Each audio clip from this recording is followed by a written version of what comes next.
말씀 전에 함께 찬송하시겠습니다. 찬송가 350장입니다.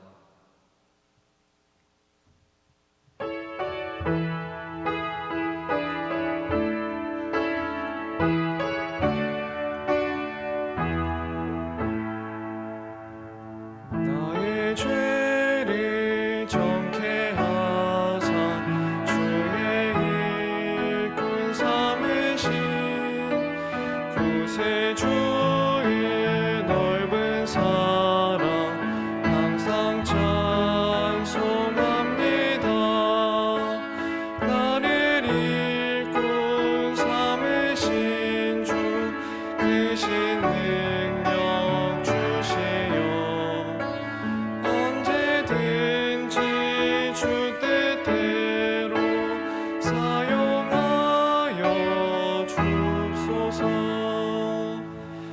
주여 내게 성령으로 충만하게 채우사 생명수가 강물처럼 흐르게 하옵소서. 나를 일꾼 삼으신 주 크신 능력 주시어 언제든지 주 뜻대로 사용하여 주옵소서.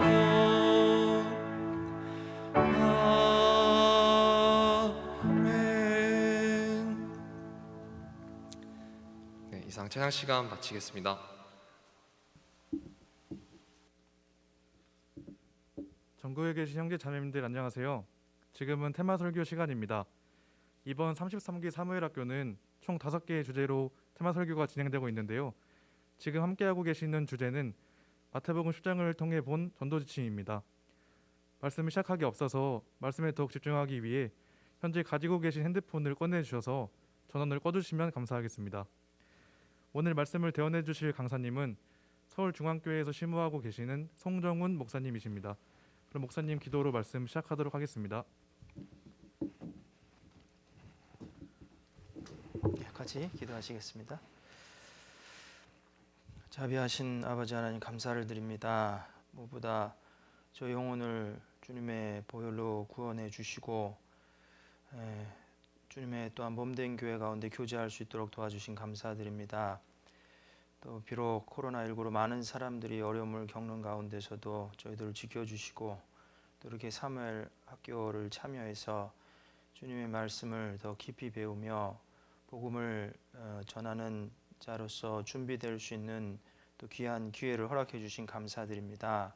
주 성령께서 더욱 도와주시고 주님의 복음의 도구로 또 복음의 빚진 자로 마땅히 어떻게 이 복음을 잘 전해야 할지 또 준비될 수 있는 귀한 시간이 될 수 있도록 주 성령께서 인도하시고 도와주시옵소서. 마치는 시간까지 함께 해 주시기를 간절히 기도드리며 우리 주 예수님의 이름으로 감사하며 기도드렸습니다. 아멘. 마태복음 10장 보겠습니다.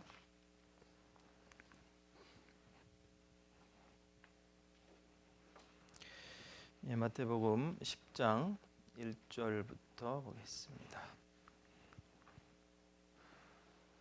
마태복음 10장 1절로 4절 같이 읽겠습니다. 예수께서 그 12 제자를 부르사 더러운 귀신을 쫓아내며 모든 병과 모든 약한 것을 고치는 권능을 주시니라. 12 사도의 이름은 이러하니 베드로라 하는 시몬을 비롯하여 그의 형제 안드레와 세베대의 아들 야고보와 그의 형제 요한, 빌립과 바돌로메, 도마와 세리 마테, 알페오의 아들 야고보와 다데오, 가나안인 시몬과 및 가론 유다 곧 예수를 판 자니라. 자라. 됐습니다. 반갑습니다. 오늘 제가 맡은 주제는 마태복음 10장을 통해 본 전도 지침, 그리고 이제 그 작은 주제들로는 믿음의 선진들의 전도 방법, 전도의 열정과 두려움 극복, 코로나 시대의 전도 방법, 이런 주제로 강의를 하게 되었습니다. 사실 이 마태복음 10장이 좀 긴데요. 전체적으로 좀 보면서 전도를 위한 교훈을 좀 받고자 합니다. 작년 한 해 2020년도 그 다사다난했다고 할 수 있죠. 많은 일들이 있었고 또 특별히 그 온역, 그 세계적인 전염병 팬데믹이라고 부르죠. 코로나19로 많은 사람들이 어려움을 겪었고 또 우리도 신앙생활하는데 많은 어려움을 겪었습니다. 그동안 이렇게 당연하게 여겨졌던 그 일상들 그리스도인들에게 대면해서 교제하고 또 사람들을 만나서 전도했던 그런 일들이 이제는 이제 그 빼앗긴 일상이 됐죠. 그래서 세상 사람들 이야기한 것처럼 뉴 노멀이라고 하잖아요. 새로운 그 일상을 맞이했는데 사실 우리가 이런 가운데 또 그저 상황에 주저앉아 있을 수만은 없지 않습니까? 사실 앞서간 그리스도인들의 그 시대를 돌아보면 오히려 우리보다 더 어려운 시대를 살았던 믿음의 선진들 또 그리스도인들이 많이 있었습니다. 하지만 복음은 지금까지도 그 영혼을 구원하는 능력을 가지고 전해져 왔고 또 우리도 주님 다시 오시는 그날까지 또 힘있게 복음을 전해야 하기 때문에 우리가 이런 시간을 갖고 있다고 생각합니다. 그래서 사무엘 학교와 또 이 오늘 특강도 우리가 그런 취지에서 되어지는 거기 때문에 또 기도하는 마음으로 우리가 주님께 지혜를 구해야 될 거라 생각합니다. 이 바울 사도가 사역했던 당시에 고린도서 11장 26절에 보면 많은 위험이 있었죠. 뭐 강의 위험, 강도 위험, 광야의 위험, 바다의 위험, 많은 위험들이 있었는데 오늘날 우리는 어떻게 보면 바이러스의 위험이 하나 더 추가돼야 되지 않나 이런 생각이 드는데요. 하지만 어떤 위험에도 불구하고 복음은 반드시 전해야 하는 생명의 말씀이기 때문에 우리가 교훈을 얻어야겠다 생각합니다. 우선은 지금 방금 읽은 1절부터 4절까지가 12사도를 임명하고 파송하는 내용에 관한 건데요. 그 문맥을 좀 우리가 이해할 필요가 있죠. 그 전문맥에 해당하는 말씀이 그 마태복음 9장 35절로 38절까지인데요. 한번 읽어보겠습니다. 예수께서 모든 성과 촌에 두루 다니사 저희 회당에서 가르치시며 천국 복음을 전파하시며 모든 병과 모든 약한 것을 고치시니라. 무리를 보시고 민망히 여기시니 이는 저희가 목자 없는 양과 같이 고생하며 유리함이라. 이에 제자들에게 이르시되 추수할 것은 많되 일꾼은 적으니 그러므로 추수하는 주인에게 청하여 추수할 일꾼들을 보내어 주소서 하라 하시니라. 예수님이 천국 복음을 전파하시고 각종 병자들을 치유하는 사역을 하시면서 무리를 보시고 민망히 여기셨다, 불쌍히 여기신 거죠. 그러고 이제 제자들에게 말씀하시기를 추수한 일꾼을 보내어 주소서 기도하라 이렇게 말씀하셨어요. 그러고 이제 12 지금 사도를 임명하고 파송하시는 내용인데 우리가 이런 내용에서 한 가지 알 수 있는 것은 이 천국 복음을 전파하는 이 구령의 사역에 천사가 함께한 것이 아니고 사람들, 제자들이 함께했다는 겁니다. 지금도 마찬가지죠. 우리가 구원받을 때도 먼저 구원받은 그리스도인들을 통해서 복음을 전해 들었고 또 마찬가지입니다. 앞으로 구원받을 그리스도인들도 그러니까 이제 그리스도인이라는 게 새로 그 되어질 그리스도인들도 또 사람들을 통해서 제자들을 통해서 복음을 듣게 된다는 것. 그래서 한편으로는 그런 생각을 해볼 때 굉장히 우리가 어떤 그 이것이 특권이기도 하고 우리에게 주어진 책임이기도 하죠. 이제 물론 우리가 의무라고도 할 수 있지만 의무감 이전에 하나님이 사람과 함께 일하신다. 더군다나 먼저 구원받은 그리스도인들과 함께 일하신다는 것은 엄청난 특권일 겁니다. 그래서 고린도후서 6장 1절에도 보면 우리가 하나님과 함께 일하는 자로서 너희를 권하노니. 여러분 이 편이 얼마나 멋있습니까? 하나님과 함께 일하는 자다. 우리 한번 생각해 보세요. 내가 대통령과 함께 일하는 자다. 아니면 뭐 어떤 왕과 함께 일하는 자다. 뭐 그럼 굉장히 그 진짜 멋있잖아요. 하물며 우리가 하나님과 함께 일하는 자라는 것은 놀라운 특권 또한 책임이 있는 거죠. 그래서 그 회사를 경영하고 국가를 경영하는데도 그 CEO나 무슨 대통령 혼자 일할 수 없는 거죠. 함께 돕는 사람들이 필요하듯이 또 주님이 이렇게 천국 복음을 전하는데 함께 할 사람들을 또 세우시고 보내셨다는 것이 우리에게도 교훈이 될 겁니다. 그리고 이제 누가복음 10장에 보면 이제 12제자 말고 또 70인을 세우사 또 각동각초로 둘씩 앞서 보내시며 이런 말씀이 나옵니다. 그리고 뒤에는 비슷한 내용이 나오죠. 추수할 것은 많되 일꾼이 적으니 그 내용은 이제 누가복음 10장 1절 2절에 나오는데 어쨌거나 이것이 병행 구절로서 지금 이제 물론 이제 다른 사건이긴 합니다. 요 마태복음 10장은 12제자를 세우고 파송하시는 내용, 누가복음의 그 10장은 70인을 또 세우고 파송하시는 내용이 있는데 이제 중요한 것은 뭐냐? 주님의 일을 위해서 복음 전파의 일을 위해서 제자들을 세우고 파송하셨다. 그래서 마찬가지입니다. 우리들도 구원받은 모든 그리스도인들은 그리스도의 제자라 할 수 있고 우리도 주님 구원을 받았기 때문에 구원받은 메시지를 가지고 또 파송함을 받은 그 제자들이라 할 수 있는 거죠. 그리고 이제 여기서 이제 한 가지 교훈을 얻어야 될 것이 1절 뒤에 보면 이런 말씀 있죠. 마태복음 10장 1절. 모든 병과 모든 약한 것을 고치는 권능을 주시니라. 이제 권능에 대해서 좀 생각해 볼까 하는데요. 권능은 파워죠. 파워, 힘입니다. 그래서 이 중요한 일을 하는데 더군다나 힘이 없다면 할 수 없겠죠. 전쟁을 수행하는데도 군사력, 력이라는 게 뭡니까? 힘이죠. 예. 그래서 씨름을 하는데도 힘이 들고 운동 경기를 하는데도 어떤 힘이 필요한데 이 더군다나 영혼을 구원하는 일에 힘이 필요합니다. 근데 그것이 하나님께서 주시는 능력이다. 주님이 주시는 능력으로 이 복음 전파의 사역을 잘 감당할 수 있다는 거죠. 그래서 이 선지자들도 그리했습니다. 미가서 잠깐 볼까요? 미가서 3장 8절 여기 잡아 놓으시고 미가서 3장 8절입니다.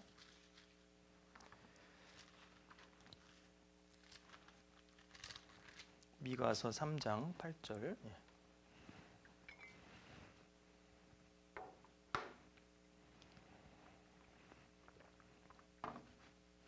찾으셨으면 같이 읽겠습니다. 오직 나는 여호와의 신으로 말미암아 권능과 공의와 재능으로 체험을 얻고 야곱의 허물과 이스라엘의 죄를 그들에게 보이리라. 선지자들이 활동했던 당시에 영적으로는 굉장히 악했잖아요. 이스라엘 백성들이. 근데 그들에게 죄를 지적하고 또 하나님의 말씀을 전하는 일이 쉽지 않았을 텐데 선지자들도 어떻게 그 일을 감당할 수 있었느냐? 오직 나는 여호와의 신으로 말미암아 권능과 공의와 재능으로 체험을 얻고 야곱의 허물과 이스라엘의 죄를 그들에게 보이리라. 그래서 여호와의 신으로 권능을 얻어야 되는 거죠. 제자들도 마찬가지입니다. 그래서 예수님이 제자들을 파송하실 때 그 권능을 주시고 그 복음 사역을 감당하시게 하셨다는 겁니다. 예수님조차도 그러하셨죠. 사도행전 10장 38절에 보면 하나님이 나사렛 예수에게 성령과 능력을 기름 붓듯 하셨다. 저가 두루 다니며 착한 일을 행하시고 마귀에게 눌린 모든 자들을 고치셨으니 이는 하나님이 함께 하심이라. 그래서 예수님도 그 성령과 능력으로 행하신 겁니다. 그리고 우리가 알듯이 제자들과 바울 사도도 그렇죠. 그리고 이제 그 오순절에 성령이 오시는데 그때 이제 승천하시기 전에 말씀하셨잖아요. 예수님이 사도행전 1.8절에 보면 오직 성령이 너희에게 임하시면 너희가 권능을 받고, 그죠? 예루살렘과 유대와 사마리아 땅 끝까지 이르러 내 증인이 되리라. 그래서 그 증인의 사역을 잘 감당할 수 있는 것은 그 성령으로부터 권능을 받아야 되는 겁니다. 그렇죠? 그리고 바울 사도도 고린도전서 2장 4절에 보면 내 말과 내 전도함이 지혜에 권하는 말로 아니하고 다만 성령의 나타남과 능력으로 했다. 이렇게 말씀하고 계십니다. 그래서 우리가 이제 우선 한 가지 알아야 될 것은 이 영혼을 구원하는 일이 좀 세상적인 어떤 스킬, 기술이나 그런 테크닉과는 좀 다른 부분이 있습니다. 많이 다르죠, 사실은. 그것은 그 하나님의 권능을 가지고 해야 되는 일이고 또 할 수 있는 일이라는 겁니다. 그래서 그렇기 때문에 이제 성령의 충만을 받는 것이 중요하죠. 그래서 에베소 5장 18절에 보면 술 취하지 말라 이는 방탕한 것이니 오직 성령의 충만을 받으라. 그래서 우리가 이제 지금 말씀을 배우고 또 배우는 목적이 더 많은 영혼을 주님께 인도하기 위함이지만 중요한 것은 뭐냐? 우선 우리가 성령께 순종하고 또 성령의 충만함을 받아서 성령이 주시는 권능으로 그 일을 잘 감당할 수 있다는 겁니다. 그래서 그것은 어떤 시대든지, 뭐 코로나 시대든지, 비코로나 시대든지 마찬가지입니다. 그래서 아까도 말씀드렸지만 우리가 사는 시대보다 그 이전의 그리스도인들은 더 어려운 시대를 살아간 많은 그리스도인들이 있는데 어떻게 지금까지 복음이 전해져 올 수 있었느냐? 그것은 성령의 능력을 힘입고 그 일을 감당한 겁니다. 그래서 우리 시대는 어때요? 더욱 그러할 겁니다. 더 이렇게 강이나 바다 위험 플러스 바이러스의 위험이 있는 시대에는 더욱더 우리가 더 많은 그 능력을 하나님께로부터 받아야 될 겁니다. 그래서 그거 잠깐 한번 살펴봤고요. 그래서 우선 이 마태복음 10장을 전체적으로 다 보면 시간이 너무 걸려서 이제 중요한 거 이제 교훈 받아야 될 것을 중심으로 보고 있습니다. 그다음 5절 보겠습니다. 5절 같이 읽겠습니다. 예수께서 이 12를 내어 보내시며 명하여 가라사대 이방인의 길로도 가지 말고 사마리아의 고을에도 들어가지 말고 6절입니다. 차라리 이스라엘 집에 잃어버린 양에게 가라. 그래서 이제 5절부터는 이제 본격적으로 사도들을 보내시는 내용이에요. 보내시고 그 복음 전파의 대상과 내용에 대해서 이제 말씀하고 계시는 내용입니다. 그래서 우선은 여기 이제 내어 보내시며라는 표현이 있죠. 5절에 이제 내어 보낸다가 이제 바로 사도란 뜻이죠. 사도란 뜻이 보내심을 받은 자. 그래서 아포스톨로스라고 해서 보내심을 받은 거예요. 보내심을 받았다는 건 어때요? 보낸 사람이 있고 보내심을 받은 사람이 있죠. 그래서 마치 그 한 나라에 대사 있잖아요. 대사, 엠버서더. 그래서 주한 미 대사 그러면 한국에 있는 그 미국 대사가 와 있죠. 근데 그 뭐 치해법권도 있고 함부로 할 수 없습니다. 왜냐하면은 그 미국이라는 나라를 대표해서 와 있는 거죠. 그래서 미국 대통령의 권한을 가지고 와 있는 거고. 그래서 그리스도인은 어떠합니까? 전권 대사죠. 그래서 왕의 대사하고 구세주의 대사인 겁니다. 우리는 왕과 구세주이신 그리스도를 증거하고 그리스도의 말씀을 전달하기 위해 세움을 받은 사람들. 모든 그리스도인이 그러합니다. 사실은. 그래서 그 바울 사도도 에베소 6장 20절에 보면 내가 쇠사슬에 매인 사신이 되었다. 사신이란 게 뭐예요? 그것이 이제 대사입니다. 그죠? 그래서 나로 이 일에 당연히 할 말을 담대히 말하게 하려 함이라. 그래서 이제 고린도후서 5장 20절에도 이러므로 우리가 그리스도를 대신하여 사신이 되어 하나님이 우리로 너희를 권면하시는 것 같이 권한다 그랬습니다. 그래서 그리스도를 대신하여 사신. 그러니까 보내심을 받은 사람들은 보내신 분이 주님인 겁니다.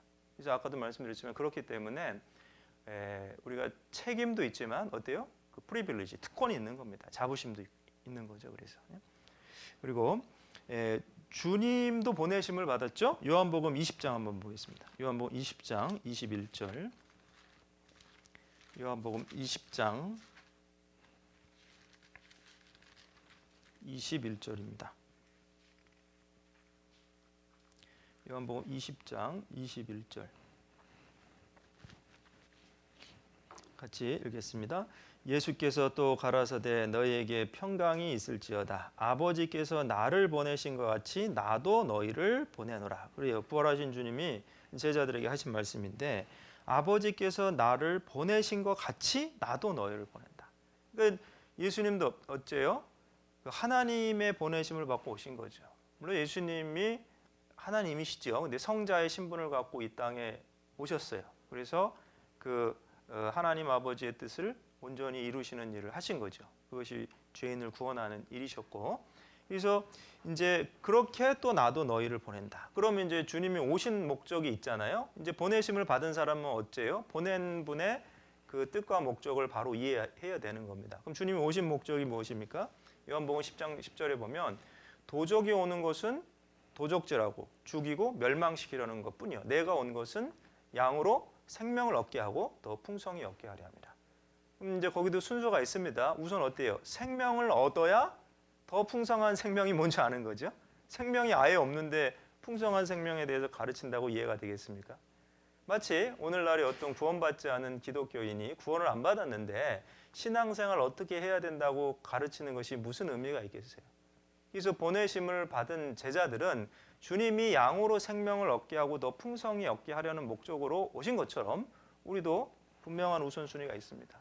우선은 구원받지 않은 사람은 잃어버린 양입니다. 그 잃어버린 양은 생명을 얻어야 되고 그 생명을 얻을 수 있는 메시지를 전해야 되는 거고, 그리고 생명을 얻은 양이 더 그 생명이 풍성해지는 것이 무엇인지 신앙생활할 수 있도록 도와줘야 되는 거죠. 그래서 말씀 우리가 자세히 들여다보면 이 보내심을 받았다는 뜻이 무엇인지 이해가 되죠? 아버지께서 나를 보내신 것 같이 나도 너희를 보낸다. 그래서 우리가 자기 정체성, 이 보내심을 받은 사람이 해야 될 일이 무엇인지 그 이름을 통해서 알 수 있고 또 자기 정체성을 확인할 때 무슨 일을 해야 될지 확인할 수 있는 겁니다. 그래서 사실은 이제 그 소주제 중에 하나가 그 전도의 열정에 대한 것이 있는데 제 말씀을 묵상하면서 그런 생각이 들었습니다. 열정을 회복하기 위해서는 자기 정체성과 그에 따른 삶의 목적을 확인해야 되는 거죠. 말을 좀 어렵게 했지만 쉽게 얘기하면 나는 누구인가? 그리고 왜 여기 있는가? 물론 구원받기 전에는 거기에 대한 답을 찾지 못했습니다. 그렇죠? 구원 받았다는 것이 뭐예요? 하나님의 자녀가 됐고 그리스도의 전권 대사가 됐고 보내심을 받은 사람이 됐기 때문에 이제 삶의 목적이 무엇인지 분명해지는 거죠. 그래서 그런 것들을 확인할 때 열정이 회복이 될 겁니다. 그래서 시편 118편 17절에 있는 대로 내가 죽지 않고 살아서 여호와의 행사를 선포하리로다. 그래서 이 보내심을 받았다는 표현에서도 우리가 배울 수 있는 교훈이 있습니다. 그리고 다시 본문으로 돌아가 봅시다. 마태복음 10장. 이제 우선은 이 초기 사역에 있어서 말씀 전파의 대상이 나와 있죠. 6절입니다. 6절. 5절 중반부터 보면 가라사대 이방인의 길로도 가지 말고 사마리아의 고을에도 들어가지 말고 차라리 이스라엘 집에 잃어버린 양에게로 가라. 그래요. 이 말씀이 어떻게 보면 오해가 될 수 있습니다. 이 내용은 이 마태가 강조하고 있는 것은 당시 시점에서 목자 없는 양과 같이 고생하며 유리하는 그 하나님의 백성 이스라엘에게 복음 전파가 우선시 되어야 된다는 그 뜻을 전하는 거지, 예수님이 민족적 편견을 가지고 이방인들에게 이방인 선교에 대해서 배척하셨다는 뜻은 아닙니다. 우리가 이제 이 부분만 보면 오해가 되겠지만 성경 전체를 알고 있기 때문에 오해가 안 되죠. 더군다나 마태복음 자체에서도 예수님 마지막에 그 하신 말씀 있잖아요. 그 지상 최대의 사명이라고 하는 그 사명을 제자들에게 부탁하셨죠. 그것이 뭡니까? 마태복음 28장 19절에 보면 그러므로 너희는 가서 모든 족속으로 제자를 삼아. 무슨 족속이라고요? 모든 족속. 그러니까 유대인만 구원하시는 것이 예수님의 그 본심은 아니잖아요. 근데 이 내용에 왜 그럼 이렇게 나와 있냐? 이제 다 이유가 있죠. 우선은 아까도 그 양에 대한 표현을 봤잖아요. 그 마태복음 9장에 보면 목자 없는 양과 같이 고생하며 유리하는 것이 불쌍하셨다. 이게 사실은 이 양과 목자의 관계가 선민 이스라엘 백성과 여호와 하나님과의 관계로 구약 성경에 많이 말씀하신 내용들이 있고, 그래서 그런 배경에서 좀 이해할 필요가 있는 거죠. 그래서 그 예레미야서 한번 보겠습니다. 예레미야 50장 6절인데요. 예레미야 50장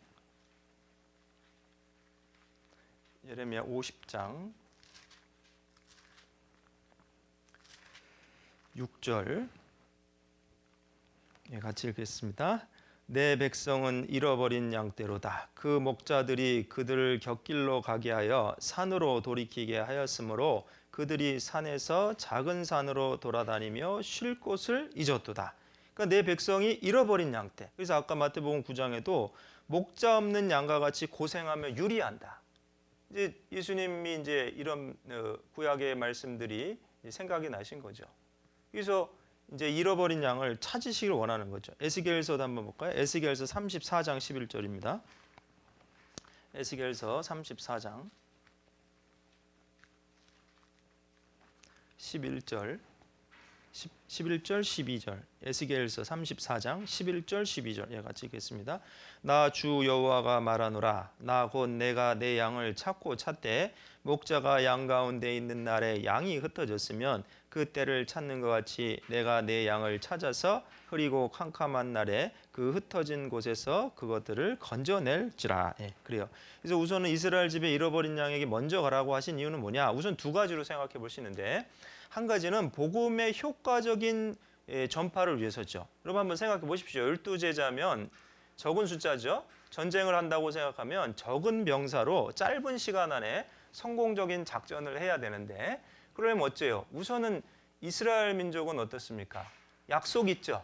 그죠? 그래서 에베소서에도 그 말씀이 있잖아요. 외인들에 대해서 얘기할 때, 이방인들이 구원받았을 때 에베소 2장 12절에 보면 너희는 이스라엘 나라의 밖의 사람이라. 약속에 있어서는 외인이요. 세상에 있어서는 소망도 없고 하나님도 없다. 그럼 이스라엘 나라 밖 말고 이스라엘 나라 안에 있는 사람은 어때요? 약속이 있고 하나님도 알고 그 다음에 천국의 소망이 무엇인지도 어느 정도는 아는 겁니다. 왜? 구약이 있기 때문에. 그래서 그런 배경을 가지고 있는 사람들이 이제 이 예수님의 말씀을 우선은 더 잘 이해할 수 있는 그런 어떤 배경적인 조건이 되기 때문에 이 초기 사역에 있어서 복음의 효과적 전파를 위해서 이렇게 말씀하신 거고, 두 번째는 뭐 방금 말씀드린 내용과 유사한 면이 있는데 구약의 약속의 성취, 그 다음에 유대인의 선민의 주의를 고려하신 거죠. 그래서 이 유대인들은 선민이었고 오실 메시아를 고대했잖아요. 근데 그 사실 언약대로 예수님이 오신 거죠. 그죠? 그래서 그 사실 하나님의 큰 계획은 그 이스라엘뿐만 아니고 이방인들까지 다 구원하는 거예요. 메시아가 오셔서 구원하는 대상은 이스라엘뿐 아니고 뿐만 아니고 이방인들도 그렇죠? 근데 사실은 과정적인 순서는 있어요. 먼저는 이스라엘입니다. 왜요? 그래서 아까 사도들이 그 성령의 권능을 받았을 때도 증인이 어떻게 돼요? 예루살렘과 유대와 사마리아와 땅끝까지 이렇게 되잖아요. 그래서 그런 배경이 있기 때문에 우리가 그것을 이해를 해야 되고요. 그래서 이사야서를 한번 봅시다. 이사야서 42장 6절인데요. 이사야서 42장 6절. 이사야서 42장 6절. 같이 읽겠습니다. 나 여호와가 의로 너를 불렀은즉 내가 내 손을 잡아 너를 보호하며 너를 세워 백성의 언약과 이방의 빛이 되게 하리라. 그래요. 그래서 뭐 이사야에 대한 예언이기도 하고 오실 메시아에 대한 예언이기도 하죠. 근데 여기 보시면 백성의 언약과 이방의 빛이 되게 하리라 이렇게 돼 있잖아요. 그죠? 그래서 이게 어째요? 백성의 언약이라는 건 뭐예요? 이스라엘 백성이죠. 이방은 뭐예요? 이스라엘 나라 밖의 사람입니다. 그래서 그 순서가 있는 겁니다. 이렇게 백성의 언약과 이방의 빛, 그렇죠? 그래서 이제 아까 말씀드린 대로 구약의 약속의 성취, 유대인의 선민의 주의를 고려하고 그들의 배경을 이해하면 이제 그것이 이해가 되는 말씀이죠. 그리고 이제 다시 본문 잠깐 돌아오시면, 그럼 이제 여기서 우리가 어떤 좀 교훈을 얻을 수 있느냐? 우선은 이제 복음의 씨를 뿌리는데 긍휼히 여기는 마음이 필요해요. 왜 잃어버린 양에게 가라 그랬잖아요. 사실 잃어버린 양을 바라보시는 주님의 마음이 어떨까요? 아주 민망히 여기시는 겁니다. 그거 보세요. 마태복음 9장입니다. 아까 읽었던 전문맥에 9장 36절 한번 같이 다시 읽어보겠습니다. 무리를 보시고 민망히 여기시니 이는 저희가 목자 없는 양과 같이 고생하며 유리함이라. 아까 에레미야 50장에 있는 것처럼 목자가 없어서 어때요? 유리하는 거 여기저기 방황하고. 그래서 주님도 지금 이스라엘 백성 어때요? 약속은 있는데 문제는 뭐냐? 올바로 알지 못하는 겁니다. 그 약속에 대해서. 주님이 오셨는데도 제대로 인식하지 못하고. 이거 바라보니까 더 불쌍한 거예요. 그러니까 사실은 그 인도자들의 책임도 있었죠. 바리새인이나 서기관이나 율법사들. 그래서 목자는 있었지만 제대로 인도하지 못했기 때문에. 그래서 그런 양들을 보면서 이 불쌍히 여기셔. 민망히 여긴다는 표현이 영어로는 compassion이지요. compassion. 그래서 compassion은 컴이 같이잖아요. 마음을 같이 하는 불쌍히 여기는 건데 원어로는 이제 그것이 에스플랑크니데스라고 해서 스플랑크니는 이제 창자예요. 애는 이렇게 떨어진다. 그래서 그것은 창자가 끊어지다. 뭐 이런 뜻입니다. 그래서 우리가 뭐 몰라요. 우리 세대 여러분 세대는 아시나 모르겠는데 단장의 미아리 곡에 들어보셨어요? 단장이면 창자가 끊어지는 것 같은 그 아픔이 있다 이거예요. 그게 뭐냐면 이제 전쟁통에 부모 자식이 그 떨어져서 헤어져서 뭐 이제 예를 들어 그 어딥니까 그 흥남철수 이런 데도 배를 타고 오는데 부모는 타고 자식이 못 타고 우리 전에 그런 영화도 있었죠. 그런 모습을 보면 부모가 떨어뜨려 놓은 자식을 보면 어때요? 애가 끊어지는 겁니다. 그래서 그게 이제 애 끓는 마음, 그게 이제 단장. 그리고 이 원어가 그런 뜻입니다. 창자가 끊어지다. 불쌍히 여기셨다는 것이 그런 모습이신 거거든요.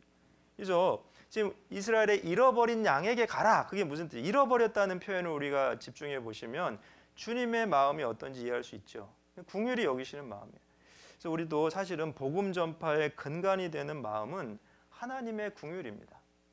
불쌍히 여기는 마음이 없으면 지속적으로 되기 어렵습니다. 그래서 그런 기도를 해야겠죠. 정말 주님이 불쌍히 여기셨던 것처럼 우리도 잃어버린 영혼을 바라볼 때 불쌍히 여기는 마음을 갖게 해달라고 기도해야 될 겁니다. 그리고 또 한 가지는 그 긍휼히 여기는 마음으로 준비된 영혼들에게 우선 씨를 뿌릴 필요가 있습니다. 준비됐다는 건 뭐냐? 아까도 이제 이스라엘이 사실 배경적인 거는 있잖아요. 약속도 있었고 소망도 있고 또 하나님에 대한 신앙, 메시아에 대한 신앙이 있습니다. 근데 다만 뭐예요? 그 언약이 어떻게 성취되는지 잘 이해하지 못하고 있는 거예요. 특별히 인도자들이 잘못 인도했기 때문에. 우리 주변에도 보면 하나님을 찾는 사람들이 있어요. 진리를 알고자 하는 사람들이 있는데 문제는 뭡니까? 성경적으로 알지 못하는 거예요. 기독교인이라 할지라도 말씀적으로 신앙을 가진 것이 아니고 어떤 교파의 전통이나 그리고 또 배운 내용은 또 성경적으로 옳지도 않게 배웠거나 그렇기 때문에 이제 그 찾는 마음은 있지만 올바로 인도되지 않는 경우들이 있잖아요. 이제 우리가 그래서 자세히 살펴야 됩니다. 살펴보면서 정말 더 찾는 사람들에게 먼저 복음을 전해야겠다는 그런 생각을 갖는 거죠. 주님이 긍휼히 여기셨던 마음으로. 그리고 이제 복음 전파의 내용이 무엇입니까? 7절이죠. 마태복음 10장 7절. 마태복음 10장 7절. 같이 읽겠습니다. 가면서 전파하여 말하되 천국이 가까웠다 하고. 그래요. 이제 그 복음 전파의 내용은 천국이 가까웠다는 거예요. 천국은 뭡니까? Kingdom of Heaven. 그죠? 하늘 나라죠. 근데 우리가 한 가지 여기서 짚고 넘어가야 될 것은 뭐냐면 천국과 하나님 나라는 같은 거예요. 어떤 그룹에서는 그것이 다르다고 가리켜서 혼란을 초래하는데 그렇지 않습니다. 제가 이제 증거를 찾아드릴 건데 그래서 이 천국 그다음에 하나님 나라 그 뜻이 무엇이냐? 바로 하나님이 통치하시는 나라입니다. 그리고 메시아 그 주님이 통치하시는 나라 그 나라가 바로 천국이고 하늘 나라인데 자 우선 마태복음 19장 한번 봅시다. 마태복음 19장 23절 24절 마태복음 19장 23절 24절 같이 읽겠습니다. 예수께서 제자들에게 이르시되 내가 진실로 너희에게 이르노니 부자는 천국에 들어가기가 어려우니라 다시 너희에게 말하니 약대가 바늘기로 들어가는 것이 부자가 하나님 나라에 들어가는 것보다 쉬우니라 하신대. 여기 보시면 자 23절은 예수님이 직설법을 쓴 거예요. 부자는 천국에 들어가기가 어렵다. 그죠? 그리고 24절은 비유하신 거죠. 같은 내용에 대해서. 그러면서 그 내용이 약대가 바늘기로 들어가는 것이 부자가 이번에 무슨 나라 그랬어요? 천국이 아니고 하나님 나라잖아요. 앞에서는 킹덤 오브 헤븐이고 뒤에서는 킹덤 오브 갓이잖아요. 그럼 다른 나라예요? 같은 나라예요? 같은 나라죠. 이해가 되시죠? 문법적으로 논리적으로 자세히 설명드린 겁니다. 지금 같은 표현을 하나는 직설법 뒤에는 은유나 비유를 사용하신 겁니다. 이해가 되셔요? 예, 그래서 우선은 하나님 나라, 천국 같은 겁니다. 그게 무슨 뜻이냐? 주님이 통치하시는 나라예요. 그러면 천국의 주인은 누굽니까? 왕 중의 왕이시고, 그죠? 만왕의 왕이신 예수 그리스도가 천국의 주인이죠. 그래서 요한복음 5장 39절에 보면 너희가 성경에서 영생을 생각하는 줄 생각하고 성경을 상고하거냐? 이 성경이 곧 누구에 대해 증거하는 것이라고요? 나에 대해서. 그래서 거기 성경은 이제 구약 성경이죠. 그래서 그 요한복음 5장에 보면 예수님을 증거하는 것이 몇 가지 있잖아요. 그 사중 증거라고 해서 모세도 증거하고 하나님도 증거하지. 예수님이 하신 일도 증거하고 그다음에 여기 성경 이게 바로 이제 구약 성경의 주인공이 바로 예수님인 겁니다. 나에 대해 증거한다. 담대하게 얘기하시잖아요. 그래서 그 예수님이 오신 거예요. 지금 메시아가. 그러니 지금 이 천국이 사실은 어째요? 천국을 가지고 오신 겁니다. 주님의 통치하시는 그 주님이 오신 거니까. 그렇죠? 그래서 이제 중요한 건 뭐냐? 이 천국 복음을 통해서 하나님의 나라가 마음에 이루어진 사람이 도래하는 천국에 들어갈 수 있는 겁니다. 그래서 이 누가복음 17장 20절에 보면 바리새인들과 예수님의 대화가 있죠. 하나님의 나라가 어느 때에 임하나이까 그랬더니 예수님 대답하셨죠. 하나님의 나라는 볼 수 있게 임하는 것이 아니고 여기 있다 저기 있다 하지 말라. 너희 마음에 있다. 그죠? 처음엔 이해를 못했습니다. 그러나 이제 우리는 어때? 이해가 되죠? 복음을 깨달은 사람들은 이해가 됩니다.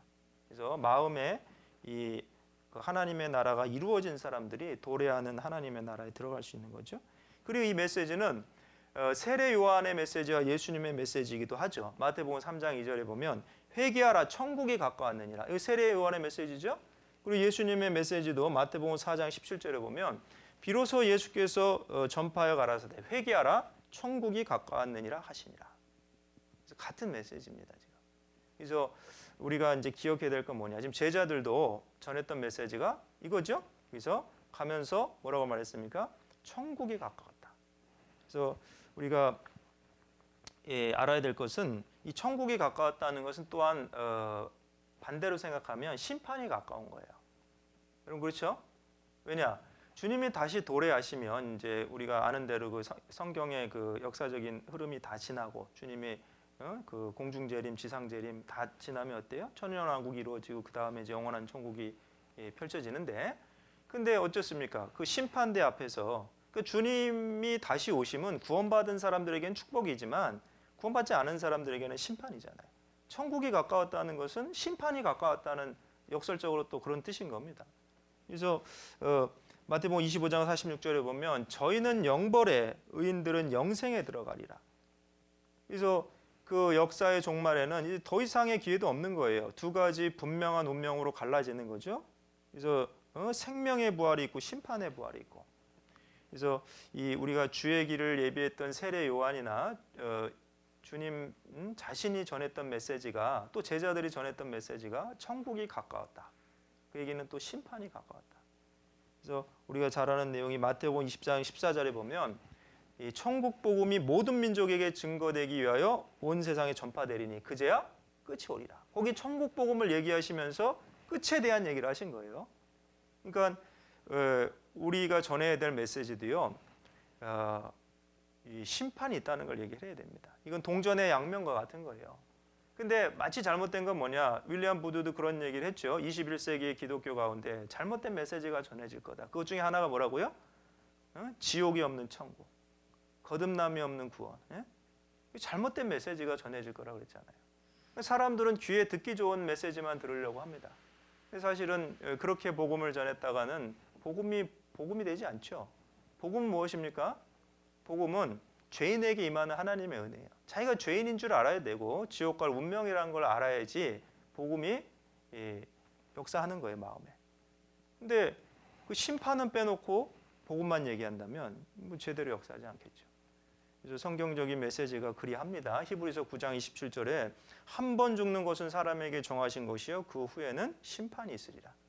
그래서 사람에도 때가 있잖아요. 전도 3장 1절에도 날 때가 있고 죽을 때가 있고, 그죠? 천하의 범사의 모든 것이 목적이 있고 기한이 있고 다 때가 있는데 이 세상의 역사도 그렇죠. 사도행전 17장 26절에 보면 그 연대를 정하셨다 그랬어요. 역사가 마냥 가는 게 아닙니다. 끝이 있어요. 그리고 만물의 마지막이 점점 가까우고 있잖아요. 베드로전서 4장 7절에 보면 만물의 마지막이 가까웠다. 만물의 마지막이 있어요. 그러면 1900년 전에 서신서에 그렇게 말씀하고 계시는데 지금 우리 시대는 얼마나 더 가까웠겠습니까? 그리고 우리는 그 주님의 재림의 징조가 하나씩 이루어지고 뭐 거의 다 이루어진 시대에 살아가고 있지 않습니까? 그래서 예수님이 전했던 핵심적인 메시지가 공생의 당시에도 그랬습니다. 마가복음 1장 15절에 보면 때가 찼고 하나님의 나라가 가까웠으니 어떻게 하라고요? 회개하고 복음을 믿으라. 그러니까 우리가 전해야 될 메시지, 제자들이 전해야 될 메시지도 같은 겁니다. 그리고 다시 본문으로 보겠습니다. 마태복음 10장 8절입니다. 8절. 10장 8절. 네, 같이 읽겠습니다. 병든 자를 고치며 죽은 자를 살리며 문둥이를 깨끗하게 하며 귀신을 쫓아내되 너희가 거저 받았으니 거저 주어라. 여기 이제 거저 받았으니 거저 주어라라는 부분을 좀 생각해 보려 하는데요. 이 거저 받았다는 말은 도레안이라고 해서 아무 대가도 치르지 않고 받은 선물이란 뜻입니다. 사실은 우리가 얻은 구원도 그렇죠. 우리 중에 어느 누구도 일을 해서 구원을 받았다든지 혹은 대가를 지불하고 구원을 받은 사람은 없을 겁니다. 구원은 선물이죠. 에베소 2장 8절로 9절에 너희가 그 은혜를 인하여 믿음으로 말미암아 구원을 얻었나니 이것이 너희에게서 난 것이 아니요 뭐라고요? 하나님의 선물이라. 행위에서 난 것이 아니 이는 그 누구든지 자랑치 못하게 함이니라. 이 선물입니다. 선물의 뜻이 무엇입니까? 값은 주는 사람이 다 치른 겁니다. 이게 어려운 내용이 아니죠. 뭡니까? 그 아버지가 생일 선물 뭘 사주셨어요. 뭐라고 해야 될까요? 아무튼 뭐 시계를 하나 사주셨는데 절반 값은 내가 냈으니 나머지 절반은 네가 아르바이트해서 돈 벌어서 내라 그러면 그게 선물이 되겠습니까? 선물은 주는 사람이 값을 다 치르는 겁니다. 그래서 우리도 은혜로 구원을 받았죠. 은혜의 선물이죠. 그래서 하나님 편에서 그 죄인을 구속하시는 일을 다 하시고 다만 우리는 그 사실을 믿음으로 받아들인 겁니다. 그렇죠? 그래서 이 은혜로 받은 구원이라는 것을 자꾸 상기해야 돼요. 왜 이게 복음 전파하는데 주저가 되냐? 사실 그게 은혜고, 또 중요한 건 뭐냐? 나만 구원하신 게 아니고 모든 사람을 구원하신 건데, 근데 그 은혜를 상기하지 않으니까 자꾸 주저가 되는 거고요. 또 한 가지는 뭐냐면 일에서 얻는 게 아니잖아요. 그러니까 이제 우리가 은혜를 자꾸 상기하면 이것은 받아들이기만 하면 자기 있게 되는 건데, 그러니까 그런 부분들을 자꾸 상기하면 오히려 좀 더 담대하게 이 복음을 전할 수 있을 겁니다. 그렇죠? 만약에 뭔가 특별한 일을 해서 얻는 거라면 좀 주저가 더 되겠죠. 이 사람이 그런 일을 할 수 있는 능력이 될까? 뭐 이런 생각이 들 겁니다. 근데 그렇지 않잖아요. 이 그 복음으로 구원을 받는 것이 하나님의 선물을 믿음으로 받아들이는 거기 때문에. 그래서 이게 은혜라고 하는 게 뭡니까? 로마서 11장 6절에 보면 만일 은혜로 된 것이면 행위로 말미암지 않음이니. 그렇죠? 아주 분명하죠? 그래서 그렇지 않으면 은혜가 은혜되지 못한다. 그러니까 조금이라도 행위가 들어가서 구원을 받았다면 그것은 은혜의 선물이 아닌 겁니다. 그래서 우리의 마음을 자꾸 강하게 하고 단단하게 하는 수단이 은혜예요. 또 히브리서 13장 9절에 보면 여러 가지 다른 교훈에 끌리지 말라. 마음은 은혜로서 굳게 함이 아름답고 식물로서 할 것이 아니다.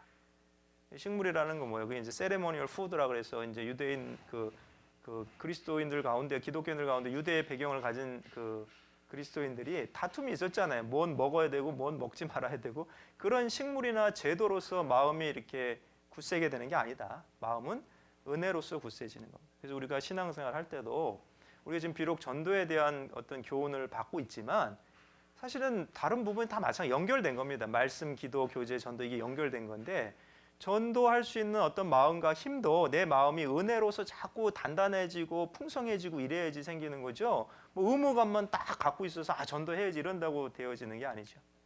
그래서 이 말씀에서도 거저 받았으니 거저 주어라 하시는 이 말씀에서도 우리가 구원의 선물을 거저 받았구나. 그래서 다른 사람들도 거저 받을 수 있는 거예요. 잘 전해주기만 하면. 그렇죠? 그래서 또 한 가지는 받은 것을 주는 거죠.